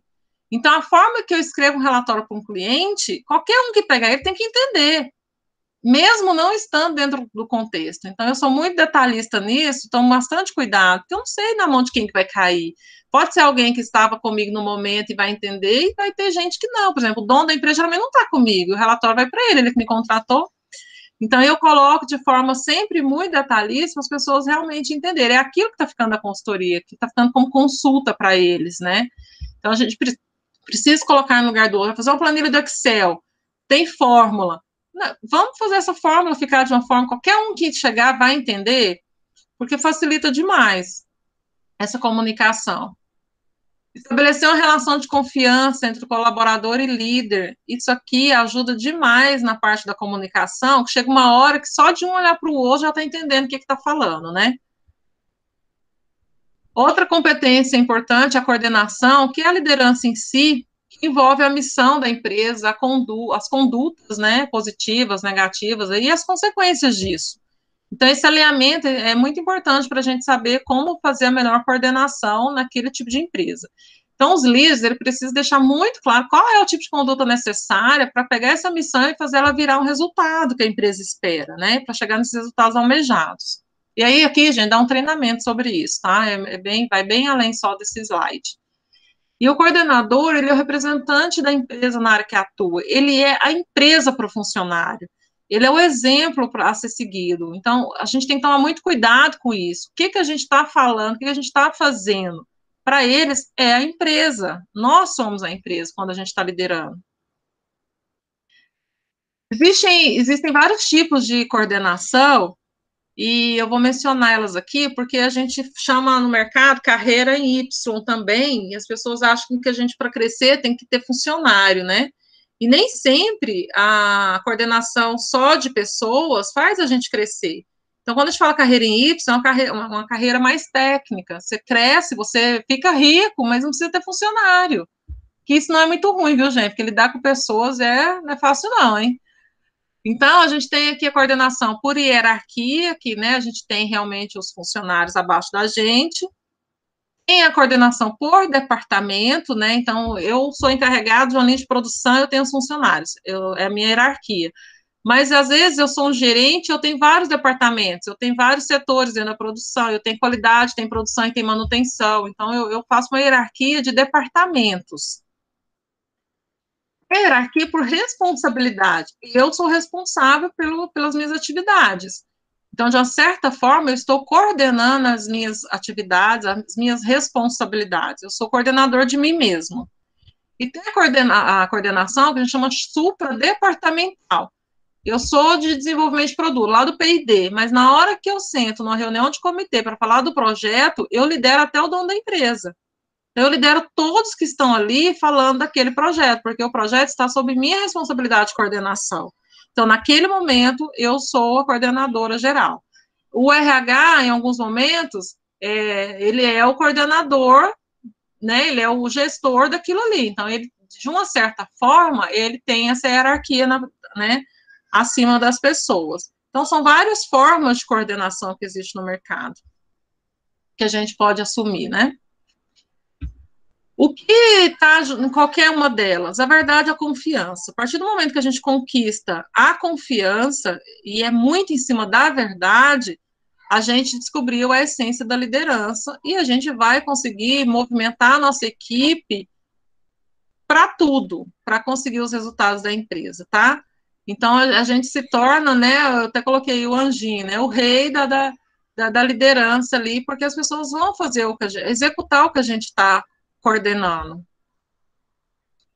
E aí vem a parte da execução, né? O executar aquilo que a gente está coordenando, que é uma arte, né? Eu falo que a arte é executar através de outras pessoas. E esse é o maior desafio, para mim, no meu ponto de vista, do líder.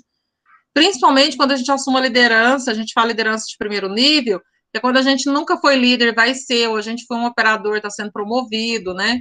Então, o maior desafio para os novos gestores é serem responsáveis por garantir o trabalho das outras pessoas, né, que sejam feitos por aqui. Você vai responder para um resultado que não é só você que está fazendo, você tem que liderar outras pessoas para fazerem. E em cima disso, até um pouco a Letícia comentou aí, eu fiz questão de deixar isso aqui, porque envolve muita parte do que vocês vão usar em controle de qualidade, que são as ferramentas de gestão, né? Elas ajudam bastante a realizar as tarefas e a gestão toda disso. Então, a gente tem a gestão aí das macroatividades, a gente usa bastante fluxograma de processo, que é uma parte que eu sou particularmente apaixonada. Os procedimentos operacionais, aliás, eu já até fiz alguns modelos para deixar no cliente, com fotos e tudo, que também isso aqui, cada um, gente, é um treinamento, tá? Mas só para vocês saberem que existem, que é muito usado, né? Então, outra aí, para a gente ver o macro, são os procedimentos operacionais, né, as instruções de trabalho, algumas são até legais, né, pela norma, a RDC 275 tem alguns procedimentos que são legais lá.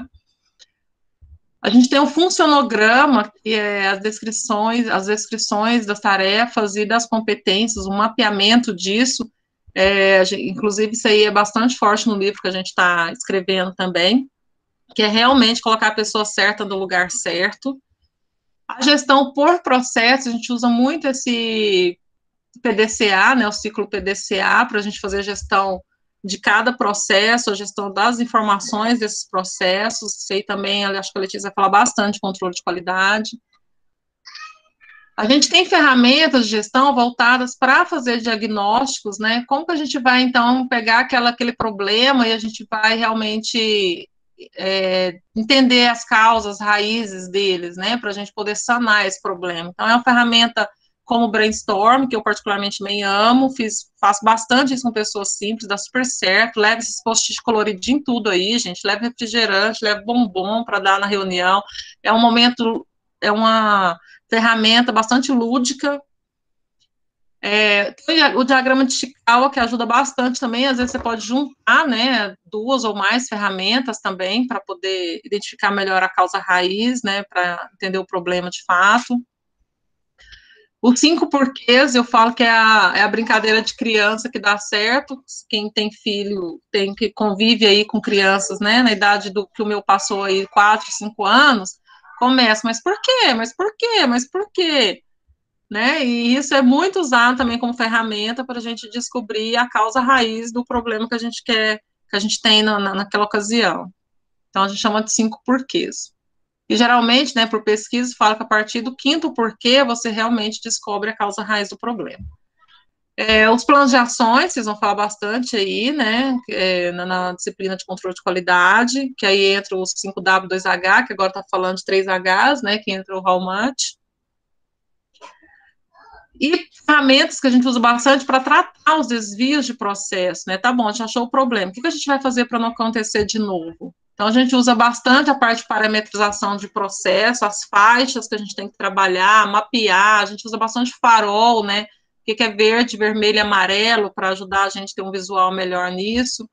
A gestão dessas informações todas, tá bom, eu tenho várias planilhas com várias informações, o que eu faço com isso? Então, essa parte de gestão é uma oportunidade gigante que a gente tem no mercado, que ninguém, às vezes a gente fala assim, mas cadê as planilhas? Ah, não sei, estão arquivadas ali. E a gente tem que fazer a gestão dessas informações para saber o que fazer de imediato, fazer um plano de ação. Os registros que a gente faz no dia a dia nos dão muitas informações, né? Tá terminando, viu, gente? Aí tem a parte de controle de processo, que é a minha paixão, né? Falou processo, acho que todo mundo lembra da Gabriela no mercado, que é fazer o cruzamento de dados entre todas as etapas do processo, né? Para o engenheiro de alimentos, isso aqui é fundamental quando a gente está na indústria. Corrigir os desvios no momento certo, tirar as conclusões certas para interferir no processo, se tiver que parar uma linha de produção e tudo. as tomadas de decisões, elas ficam mais assertivas, né, e a gente garante os resultados. Então, em cima de controle de processo, a gente está transformando resultados nas empresas, né. Hoje eu acabei de receber aqui que, pelo segundo mês consecutivo, nosso cliente lá do Pará está batendo recorde aí de produção, se vê em plena pandemia, por questões de controle de processo. A gente acompanha eles das 6 horas da manhã às 10 horas da noite, todos os dias via remoto, quando a gente não está lá. Então, através dos controles de processo, a gente conseguiu transformar o resultado deles.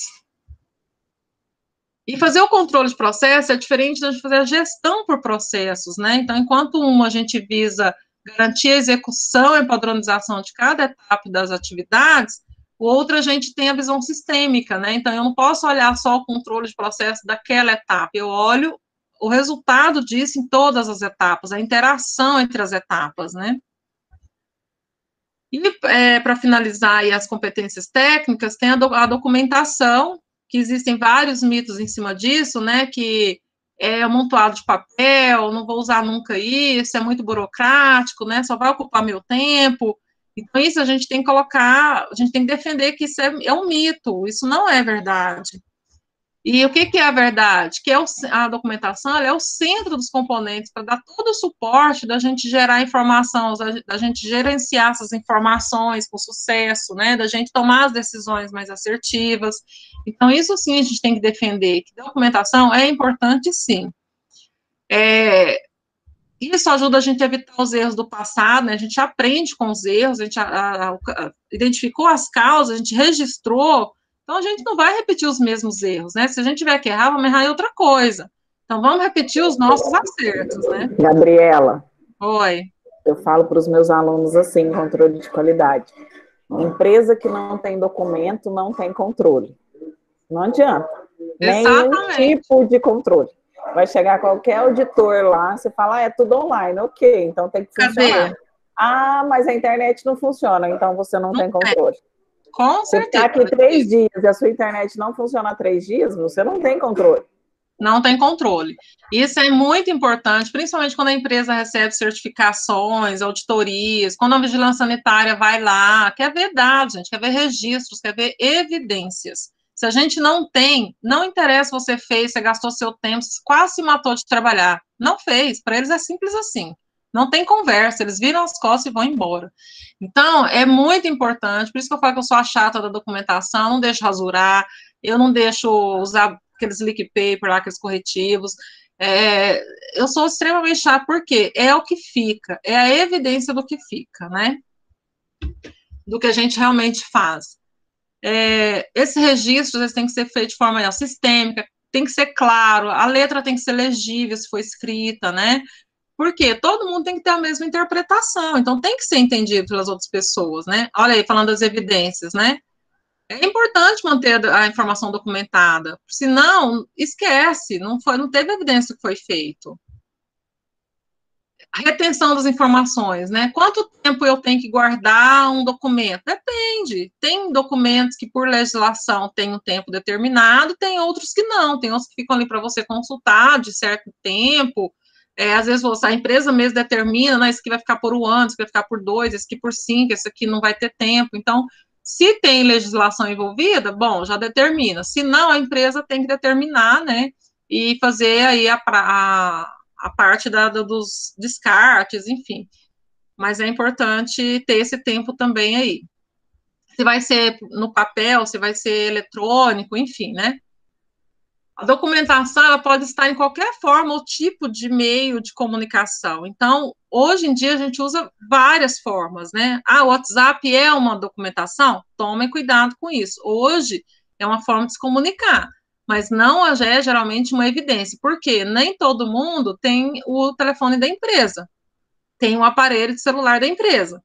Então, se eu uso o meu pessoal, se eu falar que eu não tinha nada, eu não tinha nada, e esquece, não é uma evidência, o celular é meu, se eu tinha crédito ou não tinha, se eu tinha jeito de comunicar ou não tinha. Então, isso é muito sério, a gente já pegou vários casos, assim, extremamente ruins, de demissões, inclusive, por questões de usar o WhatsApp em empresa, alegando que era comunicação e não era, tá?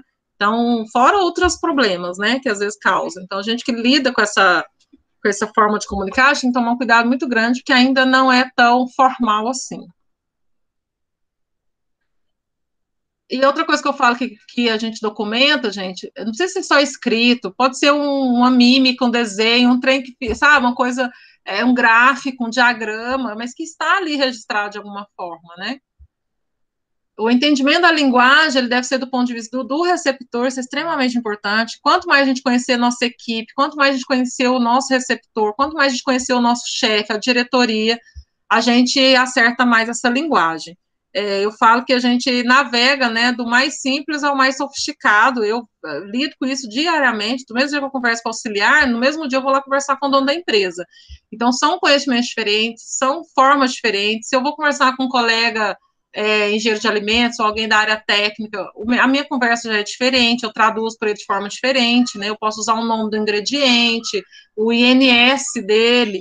É diferente de eu chegar no auxiliar e falar, cara, pega aqui o emulsificante, éster de acetil, não sei o que, e põe aqui. Vai rir da minha cara e não vai entender nada. Né? Então, eu tenho que falar, vai lá, pega esse pozinho aqui, ou o pozinho que chama tal, lá, né? Outro dia eu tava lá, o pessoal, Gabriela, pode colocar o mel? Eu falei, não, gente, não tem mel na formulação. Não, é isso aqui. Eu falei, tá, o açúcar invertido, pode. Mas se eles chamam de mel, eu tenho que mudar essa cultura aos poucos, ou eu tenho que englobar essa cultura no processo deles, né? Então, tem nomes que a gente adapta mesmo, e tem nome que a gente muda, tem que mudar, não. Lá em Sergipe, meus funcionários, os estagiários foram escrever o TCC, né, e eu fui corrigir. Aí teve um que chegou lá e falou assim, acrescente o kit droga, e o menino do céu, para fazer o creme cracker. Aí ele escreveu assim, para produto crack. Foi pronto, vai baixar a polícia aqui, vai achar que eu tô colocando um monte de pó branco aí, que é o kit droga, para fazer crack, né? Falei, não, vamos mudar isso aí, pelo amor de Deus. Então, a gente tem que tomar bastante cuidado. Imagina um professor lendo isso, né? A gente que é da linha sabia que o kit droga era o kit ingrediente, que a maioria deve lembrar desses termos, que só mudou de endereço, esses termos. Que o crack não era crack, era biscoito, creme cracker, né? Então, a gente tem que tomar esse tipo de cuidado. As tomadas de decisões, a gente faz muito em cima das documentações, gente. Isso, nossa, é importante demais. Tem que documentar, né? E aí, documentar, eu falo que é a essência do sistema. Se você não documentou, é igual a Letícia falou, você não fez nada. Não adianta. E aí, para finalizar, eu tomei a liberdade de colocar alguns conselhos aqui para vocês, colegas aí futuros de profissão, né? Que eu espero encontrá-los aí no mercado, se Deus quiser. É que no mundo das empresas, dos negócios, não existe um eu, né? Existe um nós, gente. A gente não faz nada sozinho. Não faz nada sozinho. A gente pode trabalhar numa sala sozinho, mas você está conversando no e-mail com alguém, você está conversando no telefone com alguém, você está conversando no WhatsApp com alguém, né? Então, existe a mentalidade, vou aceitar todos os conselhos, ideias e ajuda que puder conseguir. A gente não é obrigado a saber tudo. A gente é obrigado, sim, a buscar ajuda, tá? Então, sempre vai ter alguém que pode nos ajudar com conselho, com uma ideia, com a dúvida técnica, né? E a gente tem que ser humilde em aceitar e buscar isso. Isso eu li, gente, num livro que é do Jack Welch, que chama o MBA da Vida Real. É um livro que eu aconselho vocês a lerem. É bem legal, assim, para inserir nesse mercado aí, onde exige muita gestão da gente. Eu ponho muito assim, acredite, faça a diferença, porque se vocês forem mais do mesmo no mercado, com certeza vocês vão encontrar mais do mesmo salário no mercado. Se vocês fizerem a diferença, vocês vão encontrar salários diferentes, vocês vão encontrar empresas diferentes, né? Só depende de vocês. E você pode até parar de atualizar, pode até parar de aprender, mas faça isso por sua conta e risco, né? A gente fala que são escolhas, né? Existe um caminho bem melhor, isso aí vocês podem acreditar, né? Receba de braços abertos o aprendizado, aceite-o, veja o que acontece com a sua empresa, com a sua equipe, com a sua carreira. Só vai ter entusiasmo, crescimento e sucesso. Isso também está nesse livro que eu li, que eu gostei bastante, tirei para colocar aqui. Então, se você não mudar o que você faz hoje, todos amanhã serão iguais. Gabriela, oi. A gente tem uma professora no IF, ela chama Priscila, Mayra conhece ela também, que ela fala que, além disso tudo, ela conhece muito e gosta muito de aluno que tem sonho. Que quando o aluno não tem sonho, ele não vai ter nada por trás, né? Nem entusiasmo, nem crescimento, nem o sucesso. Então, ela fala assim, mas a gente não vê sonho nesse aluno, ele não quer fazer, ele está reclamando, está sempre muito ruim. E aí ela fala que o mercado hoje precisa de pessoas que tenham sonhos. Eu acho essa fala dela muito, muito bonita, porque é verdade, né? A gente precisa sonhar alguma coisa sempre. Hoje eu consegui, e qual que é o meu próximo sonho? Isso faz toda a diferença, Letícia. Essa minha primeira líder que eu tive, né, que faleceu agora essa semana, ela falava uma coisa que ela aprendeu com o Benjamin, que era o chefe na época, né, o gerente, e ele tinha 40 anos na época, né, o Benjamin está com 60 hoje. E ela fala que aprendeu com ele, né, que a gente tem que aprender a ter sonhos com prazo de entrega, né, também não adianta sonhar e não entregar, a gente tem que sonhar, conquistar, né, e usufruir disso, né. E depois sonhar e aplicar o PDCA. Isso, e ter um novo sonho, sempre ter um novo sonho, às vezes é sonho profissional, outras vezes é sonho pessoal, e a gente tem que ter sempre um sonho em vista, né? E nem sempre é fácil falar qual o seu sonho, realmente não é fácil, mas a gente tem que buscar muito. A gente teve uma palestra que meu marido assistiu, acho que Fábio Lima, não, Felipe Lima, e ele fala assim, pega um porta-retrato e imprime, corta de revista, o sonho, por exemplo, quero conhecer uma praia, corta lá aquela praia e põe lá. Eu quero ter uma família, 2 filhos, 3 filhos, põe lá a foto de uma família com 2 filhos, 3 filhos, 1 filho. Eu quero conhecer o país tal, põe lá a bandeirinha do país, vai pôr nesse porta-retrato, põe bem na frente da sua porta de entrada da sua casa. Todo dia que você entra, você vai olhar para aquele porta-retrato. Todo dia que você entra, você vai olhar para aquele porta-retrato. E quando você conseguir alcançar um desses sonhos, você pega a sua mãe, seu pai, sua família, dá um abraço para agradecer. E aí, tirou aquele sonho que você já conquistou, põe outro. E isso é bem legal, né? Tem gente que não tem um porta-retrato, tem um quadro, né? E é bem bacana essa dinâmica dele aí, para realmente sempre a gente estar entusiasmado e a gente crescer e ter sucesso, né?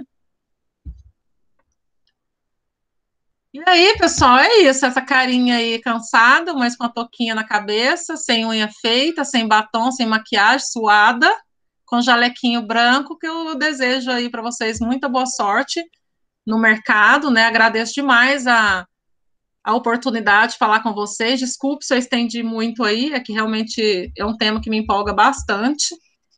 E com certeza também eu falo com vocês assim, se vocês estão nesse horário, em plena sexta-feira, de frente ao computador, escutando a gente falar, é que vocês também já são diferenciados, né? Então, já de férias, né? Vamos dar essa ênfase para os meninos. Eles estão de férias, né? De férias! Fiz um convite de férias para os meninos. Com certeza, podem ter certeza que vocês já são diferentes dos colegas de vocês que não quiseram participar. Com certeza. Com certeza. Gabriela, eu nem falei mais nada, porque na hora que eu falei da hora, eu teve um comentário que eu queria ter lido, ao infinito. Quase que é o infinito e além. Olha isso, que é isso, Maíra? Eu acabei de ler aqui. Gente, eu vou dizer que depois que eu fiz... Vocês estão quase nos 40, estou aprendendo a me maquiar. Então, sextas à noite... Não, mas gente, tem a Maíra tá outra, não teve tempo. Outra. É porque a sobrinha do meu marido está aqui e ela está me ensinando a maquiar. Estou falando sério. Excelente. De alimento sabe maquiar, não, gente. Ah, não. É uma verdade isso, viu, amiga? Aí você está me deixando muito... Aí você está me deixando muito feia. Não, quem trabalha na... E eu, gente, que nem pozinho eu passei. Na indústria, né? Então eu sei, porque a indústria nunca foi meu coração, né? Então, e é o meu até hoje, vou dizer. Seja bem-vindo de volta, Mayra. Eu estou procurando gente para ajudar na consultoria, hein? Não, isso eu gosto. Gabriela. Aí a gente tá aí, olha... Gabriela. Gente, olha só. Pode falar. Não, eu tô falando que uma amiga minha me pediu ajuda para falar. Eu fiquei 2 dias sem dormir, gente. Tanto que eu fiquei feliz em pensar em processo. O Beto falou assim, Maíra, você tá muito empolgada, não tá, não? Porque ele não vai receber nem R$1. Eu falei, gente, mas meu coração tá na indústria. A Gabriela falou várias coisas, eu fiquei caladinha, porque eu fiquei pensando no tempo, que eu sei que a minha amiga fala muito, e eu falo muito também. Mas a gente já passou poucas e boas na indústria, né, Gabi? Vocês vão ver na palestra Biscoito, a turma for participar, e que eles estão ferrados mesmo. Letícia, vai me dar mais horas, né, lá na época. Te dou, vou já. Lá é da 1h30 às 3, 2 horas. Ah, então já melhora. Olha, Gabriela. Só para citar um exemplo, Letícia, eu estava no cliente hoje, é um cliente bem menor do que eu estou acostumada a pegar, minha consultoria está pegando muito cliente grande, esse tem 20 clientes, mas eu pego uma satisfação, assim, enorme, porque é um casal, dono, que nos conquistou, eu falo, né? Ele faz Benjamin sair de São Paulo para a gente atender, o Ayrton levou o molde dele para casa para o amigo arrumar, e a gente é muito assim, eu trago o produto, o pessoal que degustar para me dar informação para levar no outro dia, porque é um pessoal de uma garra, e eles estão lá, falou, Gabriela, eu vou ter que contratar engenheiro de alimentos, né? Não tem jeito. Eu falei, Thiago, você vai contratar, não sei, mas só de você pensar, quer dizer, eu já consegui influenciar ele, até uma pessoa técnica, para ajudar ele a crescer de forma correta. Ele está com a área para construir a fábrica nova dele, que está crescendo, está cabendo onde ele está mais. E, gente, é alguém da nossa área que vai ajudar ele a crescer certo, né? Então, eu falei, só de eu ter conseguido plantar a sementinha, para mim, porque ele está com um nutricionista lá hoje, não tem nada contra, mas é um nutricionista que fica 2 horas por dia, 2 vezes na semana. Hoje o cara virou e falou assim, o Fernando entrou com a aliança lá, eu falei, Fernando, pelo amor de Deus, tira a aliança. Aí ele falou assim, o cara virou para mim e falou assim, não, a moça enjoada já foi embora. Ela vai embora, ela tá lá, gente. Não adianta eu falar, eles fazerem o processo bem feito, eu virar as costas, eles não fazerem. Né? Não adianta. Então, assim, e tá lá, vai contratar alguém. Quem ele vai contratar? Ele vai buscar no mercado, ele deve ser informado, porque ele não tem ainda dinheiro para contratar uma pessoa com muita experiência. Eu falei, Thiago, contrata alguém que está estagiando, depois essa pessoa vai virar um trainee e ela vai crescer com você, vai ser o gerente de produção daqui a uns anos. E é para essa galerinha que está assistindo essa palestra aqui hoje, gente, a oportunidade tem, né? A gente tem que ter coragem de sair, né? Tem. Isso é muito importante. Eu aprendi isso às duras penas, né? Goiás não é uma região rica em indústrias de alimentos. Isso faz bastante, muitos colegas nossos, né, não querer mais seguir a profissão, mas para quem tem coragem de sair, gente, eu te digo que está bem no mercado. E é bom. Não é fácil, não é decisão fácil, né? Está aqui a pessoa para falar isso. Mas, graças a Deus, o reconhecimento está vindo e eu fico muito feliz poder ajudar aí Brasil afora, né? Pessoal, alguma pergunta vocês querem fazer direto para a Gabriela? Fiquem à vontade aí. Maíra. Sextou Maíra, mas ela vai festar em casa, gente. Olha o convite, a gente sabe, ela tá com o neném pequeno em casa. Gente, aqui vai ser. Essa maquiagem é para o Bito, depois ela lava e pronto. Ou então o Bito tira lá no banho e acabou. Já era.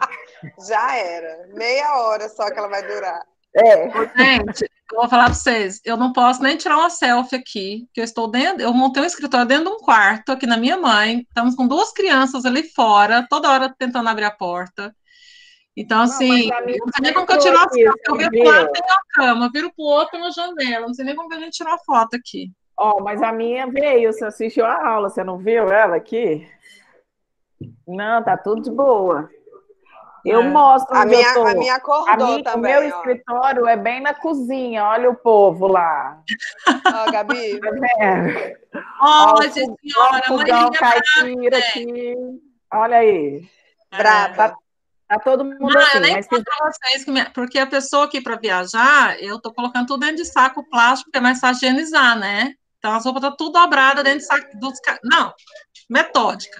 Mas falar fizeram então eu tirei e coloquei tudo em cima da cama, então não vou mostrar. Não tá bonito. Fizeram uma pergunta aqui, 2. Pediram para você falar das principais dificuldades da pesquisa e desenvolvimento. E queriam saber sobre o marketing estratégico. Tá. Principais dificuldades do P&D. A gente conseguir parar a fábrica para fazer teste. Esse, para mim, é a velha briga boa, né? Assim, porque porque a produção tem que ter as metas dela também, né? e a gente precisa fazer. E nem sempre a gente tem uma planta piloto que o resultado vai ser igual da fábrica. É muito raro isso, né? Não é todo produto que a gente consegue levar para a fábrica e ser igual que a gente fez num laboratório.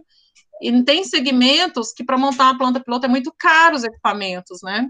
Hoje, por exemplo, a maquininha que eu estou fazendo CQs lá nesse cliente, eu falo maquininha porque é 70 quilo-hora, eu estou acostumado a fazer 1.000, 2.000 quilo-hora, né, na indústria. Eu falei, gente, uma maquininha dessa era meu sonho de consumo na planta piloto, mas é 40 mil reais, né? Você tem que usar ela bastante para você conseguir convencer, colocar uma máquina dessa dentro no laboratório. Então, para mim, hoje, a maior dificuldade do P&D é a gente conseguir realmente fazer testes industriais sem errar muito, para não ter tantas perdas, né? E para não parar a produção por tanto tempo. Mas é uma área, gente, maravilhosa, é uma área que você lida com a empresa inteira, é uma área muito gostosa de trabalhar. Respondi, Paula? Entendeu. E a outra pergunta é da Natália, que ela quer saber sobre marketing estratégico. Tá, o marketing estratégico, ele existe justamente para as pessoas que trabalham e não vai fazer, por exemplo, um mestrado, um doutorado, não é para a área acadêmica, e nem também para ser especialista no marketing lá de propaganda, né, trabalhar com as agências, essas coisas assim. Eu fiz na FGV, existe esse MBA lá, marketing estratégico que chama, e me ajudou muito a trabalhar o P&D e o marketing juntos. Então, eu comecei a entender mais a cabeça do marketing, e eles começaram a me entender também, porque eu comecei a falar mais a língua deles, né? Então, no sentido, assim, de posicionamento, por exemplo. Eu tenho cliente que fala assim, eu quero um produto para criança. Aí me pega a embalagem, tem lá um negócio adulto, ou vice-versa. Ou, por exemplo, um cliente que eu vou trabalhar semana que vem, vocês devem conhecer aquela empresa Dadinho, né? Eles estão fazendo biscoitos, e ele falou assim, Gabriela, meu produto é um wafer, mas é um wafer premium. Eu estou posicionado diferente no mercado. Eu quero sabor do Dadinho nele. E aí tem um outro projeto que é de recheado, e falou, eu quero a mesma coisa. E eu quero o doce dele na minha casa. Sacolas e sacolas daquele Dadinho. Eu vou ter que transformar isso em recheio de biscoito, olha o desafio. Então, o posicionamento dele é diferente. Ele falou, eu não quero volume, eu quero colocar meu produto com o meu recheio igual ao da balinha de 66 anos. Então, é um posicionamento. Então, isso eu aprendi muito a entender qual o posicionamento do meu cliente. Eu tenho um cliente lá no Sul que a gente virou e falou assim para ele, escuta, você conhece o produto? Aí ele, não, eu conheço. Não, vamos no mercado. Fui no mercado com eles, a gente comprou todos os produtos concorrentes, o deles, coloquei numa mesa e falou, degusta. Olha com quem você está concorrendo. Então, ele estava com um produto super mega premium, caríssimo, concorrendo com um produto muito mais barato. Então, a redução de custo que a gente conseguiu fazer lá, eles tinham mais de ano que não degustavam o produto concorrente. Para eles estava melhor. Eu falei, não está, o de vocês está melhor. Eu faço pesquisa, gente. Eu sou técnica em produção de biscoitos, né? Em processo de fabricação de biscoitos. O que eu mais faço pesquisa é nessa área. Eu falei, degusta o produto. Está anos-luz de estar pior do que o do seu concorrente. Então, o marketing estratégico, ele ajuda muita gente a entender o posicionamento do cliente, o público-alvo do cliente, para você levar isso para dentro de um P&D, por exemplo, de uma reunião de comitê, e discutir um projeto que vai ser mais assertivo dentro da empresa. Ó, quem falou? Natália, tudo bem? Entendeu? Entendi, tudo bem, obrigado. Eu acho muito interessante essa parte da gestão, do marketing e do empreendedorismo. Eu já falei para uns colegas meus desde muito tempo, desde quando eu estou no início do curso, que é uma coisa que falta muito na nossa grade. Agora, empreendedorismo está um pouco melhor por conta da empresa Júnior e por conta de umas palestras que o IF vem ministrando. Mas essa questão de gestão e marketing, eu ainda acho que falta muito na nossa grade para a gente aprender, porque é uma área que dá para explorar muito na engenharia de alimentos. Com certeza, viu? E olha, quando eu falo para um cliente que eu tenho esse MBA em gestão, eu ganho, às vezes, o cliente por isso, né? Nem pela minha parte técnica. Adorei a palestra, viu? Ai, obrigada. O Samuel falou... a Fernanda, vou ler a da Fernanda, porque você vai ficar animada também. Ela falou que queria comentar que adorou a parte que você fala que engenheiro de alimentos atua em PCP. Ela faz estágio lá numa empresa em Rio Verde, e ela é engenheira de alimentos estagiária do PCP. Ela é eu sou orientadora dela de estágio, e ela já chegou na minha sala reclamando mesmo. Porque muitos acham que é área somente para o engenheiro de produção. Sempre tem que defender o curso nessa área. Fernanda, a gente tem uma engenharia de produto que envolve balanço de massa. Quem é que faz balanço de massa de um produto de alimentos? Não é engenheiro de produção. A não ser que ele já esteja há muitos anos trabalhando com aquilo e vire um engenheiro de alimentos prático, vamos dizer assim. Mas não faz. O que eu sei que perde no processo? O que ganha no final do processo? Somos nós que vamos falar isso. Então, quando você pega um engenheiro de alimentos, põe ele no PCP, menina do céu, o negócio voa. E o Samuel, ele perguntou se tem alguma dica de como demonstrar o conhecimento de aluno na indústria sem deixar de desrespeitar a autoridade do manipulador. Eu acho que é mais o conhecimento do manipulador que está na empresa há muito tempo, né? Samuel, a gente encontra cada funcionário, eu não sei se a Maíra vai lembrar de um, porque esse eu dou de exemplo até hoje por onde eu passo. Pensa eu, 19, 20 anos, sendo apresentada por eles como encarregada da produção, porque eu cheguei para o meu estágio, de repente falaram assim, nós demitimos o encarregado, você vai assumir. Eu não esqueço que o lugar tinha 23 degraus, a Maíra deve lembrar, não sei se ela contou, mas eu contei, porque cada um era um pensamento e loucura. Eu falei, meu Deus, não vou voltar. Como que eu vou, né? Tudo homem, né? Aquela coisa. E eu pedi, na época, um funcionário, não sei se a Maíra vai lembrar, o Eli, era da linha 3 de amanteigado. Isso eu estou falando, gente, de 2002. Eu achei, Maíra, tem que te mostrar o que eu achei de 2002. Aí eu falei, olha, você tem que cortar a unha do seu dedinho, que era maior que os outros. Eu falei, olha, né, você tem que cortar a unha do dedinho. Gente, esse homem, eu achei que eu fosse virar biscoito no dia, porque ele virou para mim e falou assim, eu não vou cortar meu dedo. E olha, eu só não te dou um murro aqui agora porque você é mulher. Ficou nervoso de eu mexer com a unha do dedinho dele, né? E, meu Deus do céu, senhor amado, eu vou apanhar aqui, né? Mas e com jeito, com técnica, eu falo sempre que a gente tem que levar o argumento técnico, porque com ele ninguém discute com a gente. Então, a gente vai com jeito, vai falando assim, olha, vem cá, eu trago para você um conhecimento da faculdade que é assim, mas na prática eu não sei se vai ser. Você me ajuda a gente a fazer as duas coisas com a prática que você tem, com a experiência que você tem, para a gente conseguir fazer o melhor? Então, com jeitinho, pegando essa confiança, escutando, tá? Escutar o manipulador falar, deixar ele falar a experiência dele, com certeza vai dar certo. Nem sempre o ranzinho é o pior, tá? O pior é o bajulador, viu? O manipulador bajulador é terrível. Ô, Gabi, deixa eu só lembrar aqui uma coisa da época de Mabel, que eu não sei se você lembra, quando a gente entrou, tinha uma outra, tinha a Fernanda, né, que é a que deixou a gente essa semana, que era excelente no trato das pessoas, e tinha uma outra, né, que a gente tinha sérios problemas, né, com os manipuladores por causa dela, que ela não tinha nenhum trato, lembra? E a gente conversava, explicava, a gente, né, levava a empatia num nível altíssimo, e a gente demorou um tempo, mas a gente conquistou todos os manipuladores, né? A gente, inclusive, entrou para poder dar boas práticas, um curso de boas práticas. Imagina mandar aquele povo não coçar o saco e não coçar o nariz, não falar em cima do biscoito. A gente já fez outra coisa. Não deitar na grama durante o intervalo, né, de uniforme. E com muita paciência e muita conversa, né, a gente consegue chegar nesse mundo, assim, e trocar ideia. E é maravilhoso. Eu levo uma experiência muito grande da Mabel, inclusive quando eu trabalhei em indústria mesmo, de escutar. A gente precisa escutar, porque eles têm muito mais experiência que a gente. Né? Muito mais.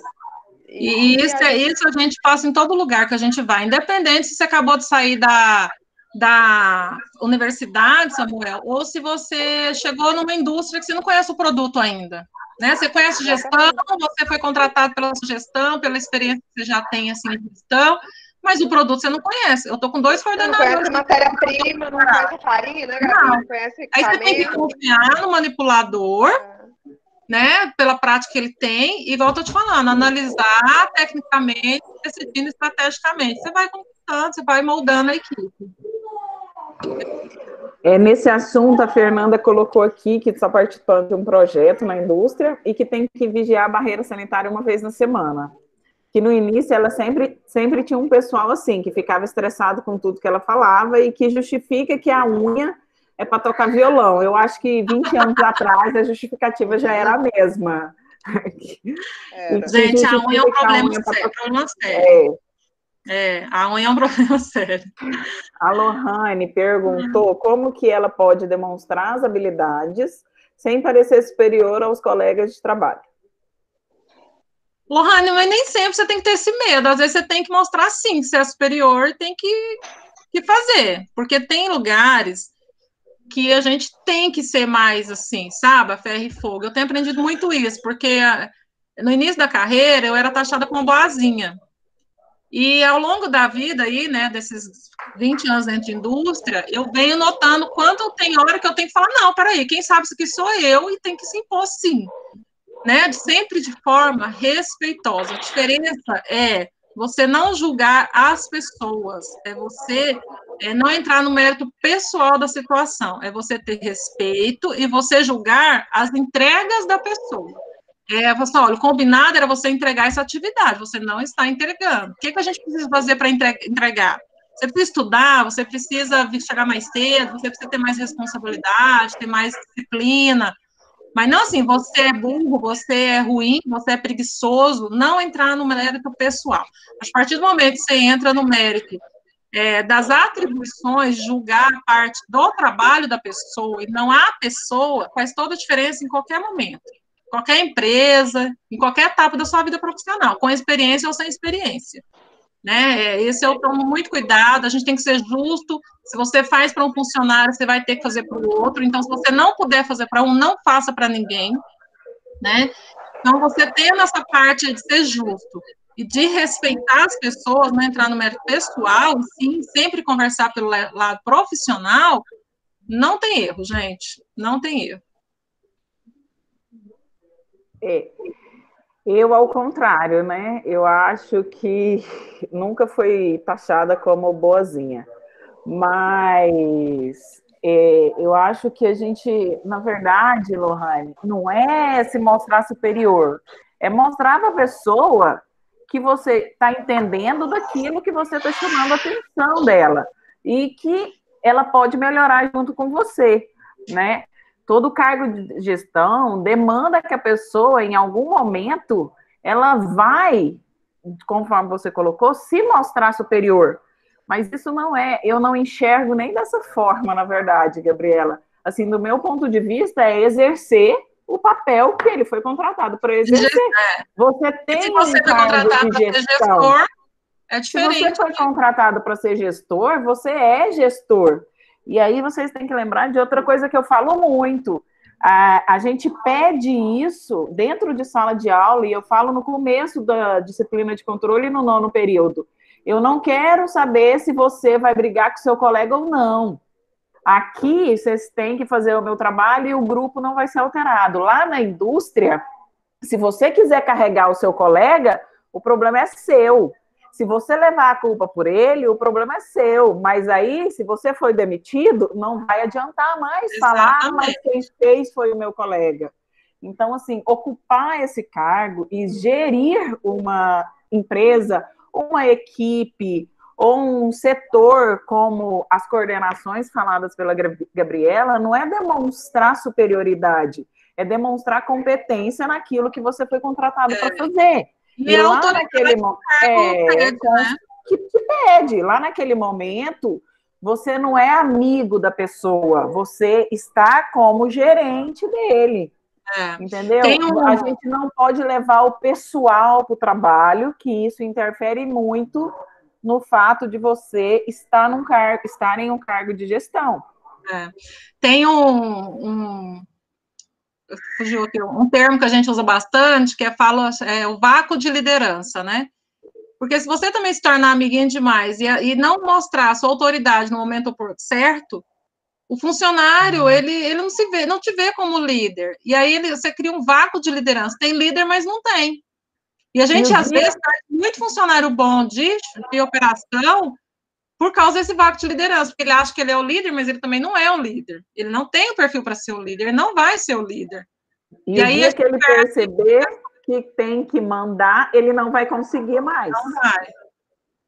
E alguém mandar nele, né? Alguém ter autoridade em cima dele, ele não vai aceitar. Justamente. Não, entendi. Muito e aí, o que acontece muito nesse caso também, Lohane? Quando aí você tem um superior, por exemplo, esse superior vai ver que um colega seu que você está passando a mão está sendo mais líder que você. Ele pode tomar o cargo e ele não te passou a perna, ele só fez o serviço que você não estava fazendo. Então, a gente tem que ter muito cuidado quando a gente está na empresa para falar assim, eu vou ser superior. Não, essa é a sua função, então esse serviço está errado, eu vou lá consertar. Você não precisa brigar com as pessoas na frente de todo mundo, você não vai atacar a pessoa, como a Gabriela falou, mas o serviço da pessoa. E se você, no decorrer deste momento, perceber que falta treinamento, então, você assume que você errou num planejamento de treinamento, refaça o seu planejamento, treine a pessoa e vocês vão. Eu acho que assim, resumindo, é você sentar com a sua equipe e falar, não, então tá errado, a gente precisa treinar novamente? Vamos treinar novamente. E vai conversando. Quando eu escrever o livro, vocês vão ler essa parte. Colocar as pessoas certas no lugar certo. Através das atribuições, gente, é um contrato. Você está sendo contratado para aquilo, então eu vou te cobrar em cima disso. O que é combinado não sai caro, né? Entregou, não entregou, paciência. Alguém vai entregar. Vai. O serviço vai sair. Se você não fizer, outra pessoa faz. Exatamente. Mais alguma pergunta? Esse assunto de boas práticas rende, questão de barba, né? Agora com marca. Esse assunto de boas práticas rende. Rende muito. Gabriela, muito obrigada mesmo. Foi ótimo, tá? Eu que agradeço, gente. A gente adorou, eu acho que os alunos também adoraram, porque estão todos aqui até agora. Né? Ai, que gracinha! Então, muito obrigada, Maíra, por ter vindo, tá? Participado aí com a gente. Eu sei que é muito mais por causa da Gabriela do que por mim. Eu sempre fã da Gabriela. Ao ciúme, Maíra. Eu não levo pro lado pessoal, tá tudo sob controle. Olha aí. Ai, gente, adorei. Para mim foi bem um bate-papo mesmo, mais do que palestra, não nem chamando de palestra nem nada, acho que foi um bate-papo, assim. Eu fiquei bem descontraída, inclusive, acho que mais que eu deveria, né? Nem fiquei numa postura muito. Não. Mas é que eu empolgo mesmo. E eu acho que é isso, né? Conversar com vocês, assim, que são mais novos, estão entrando agora no mercado de trabalho. Isso me motiva muito. Eu fui uma estagiária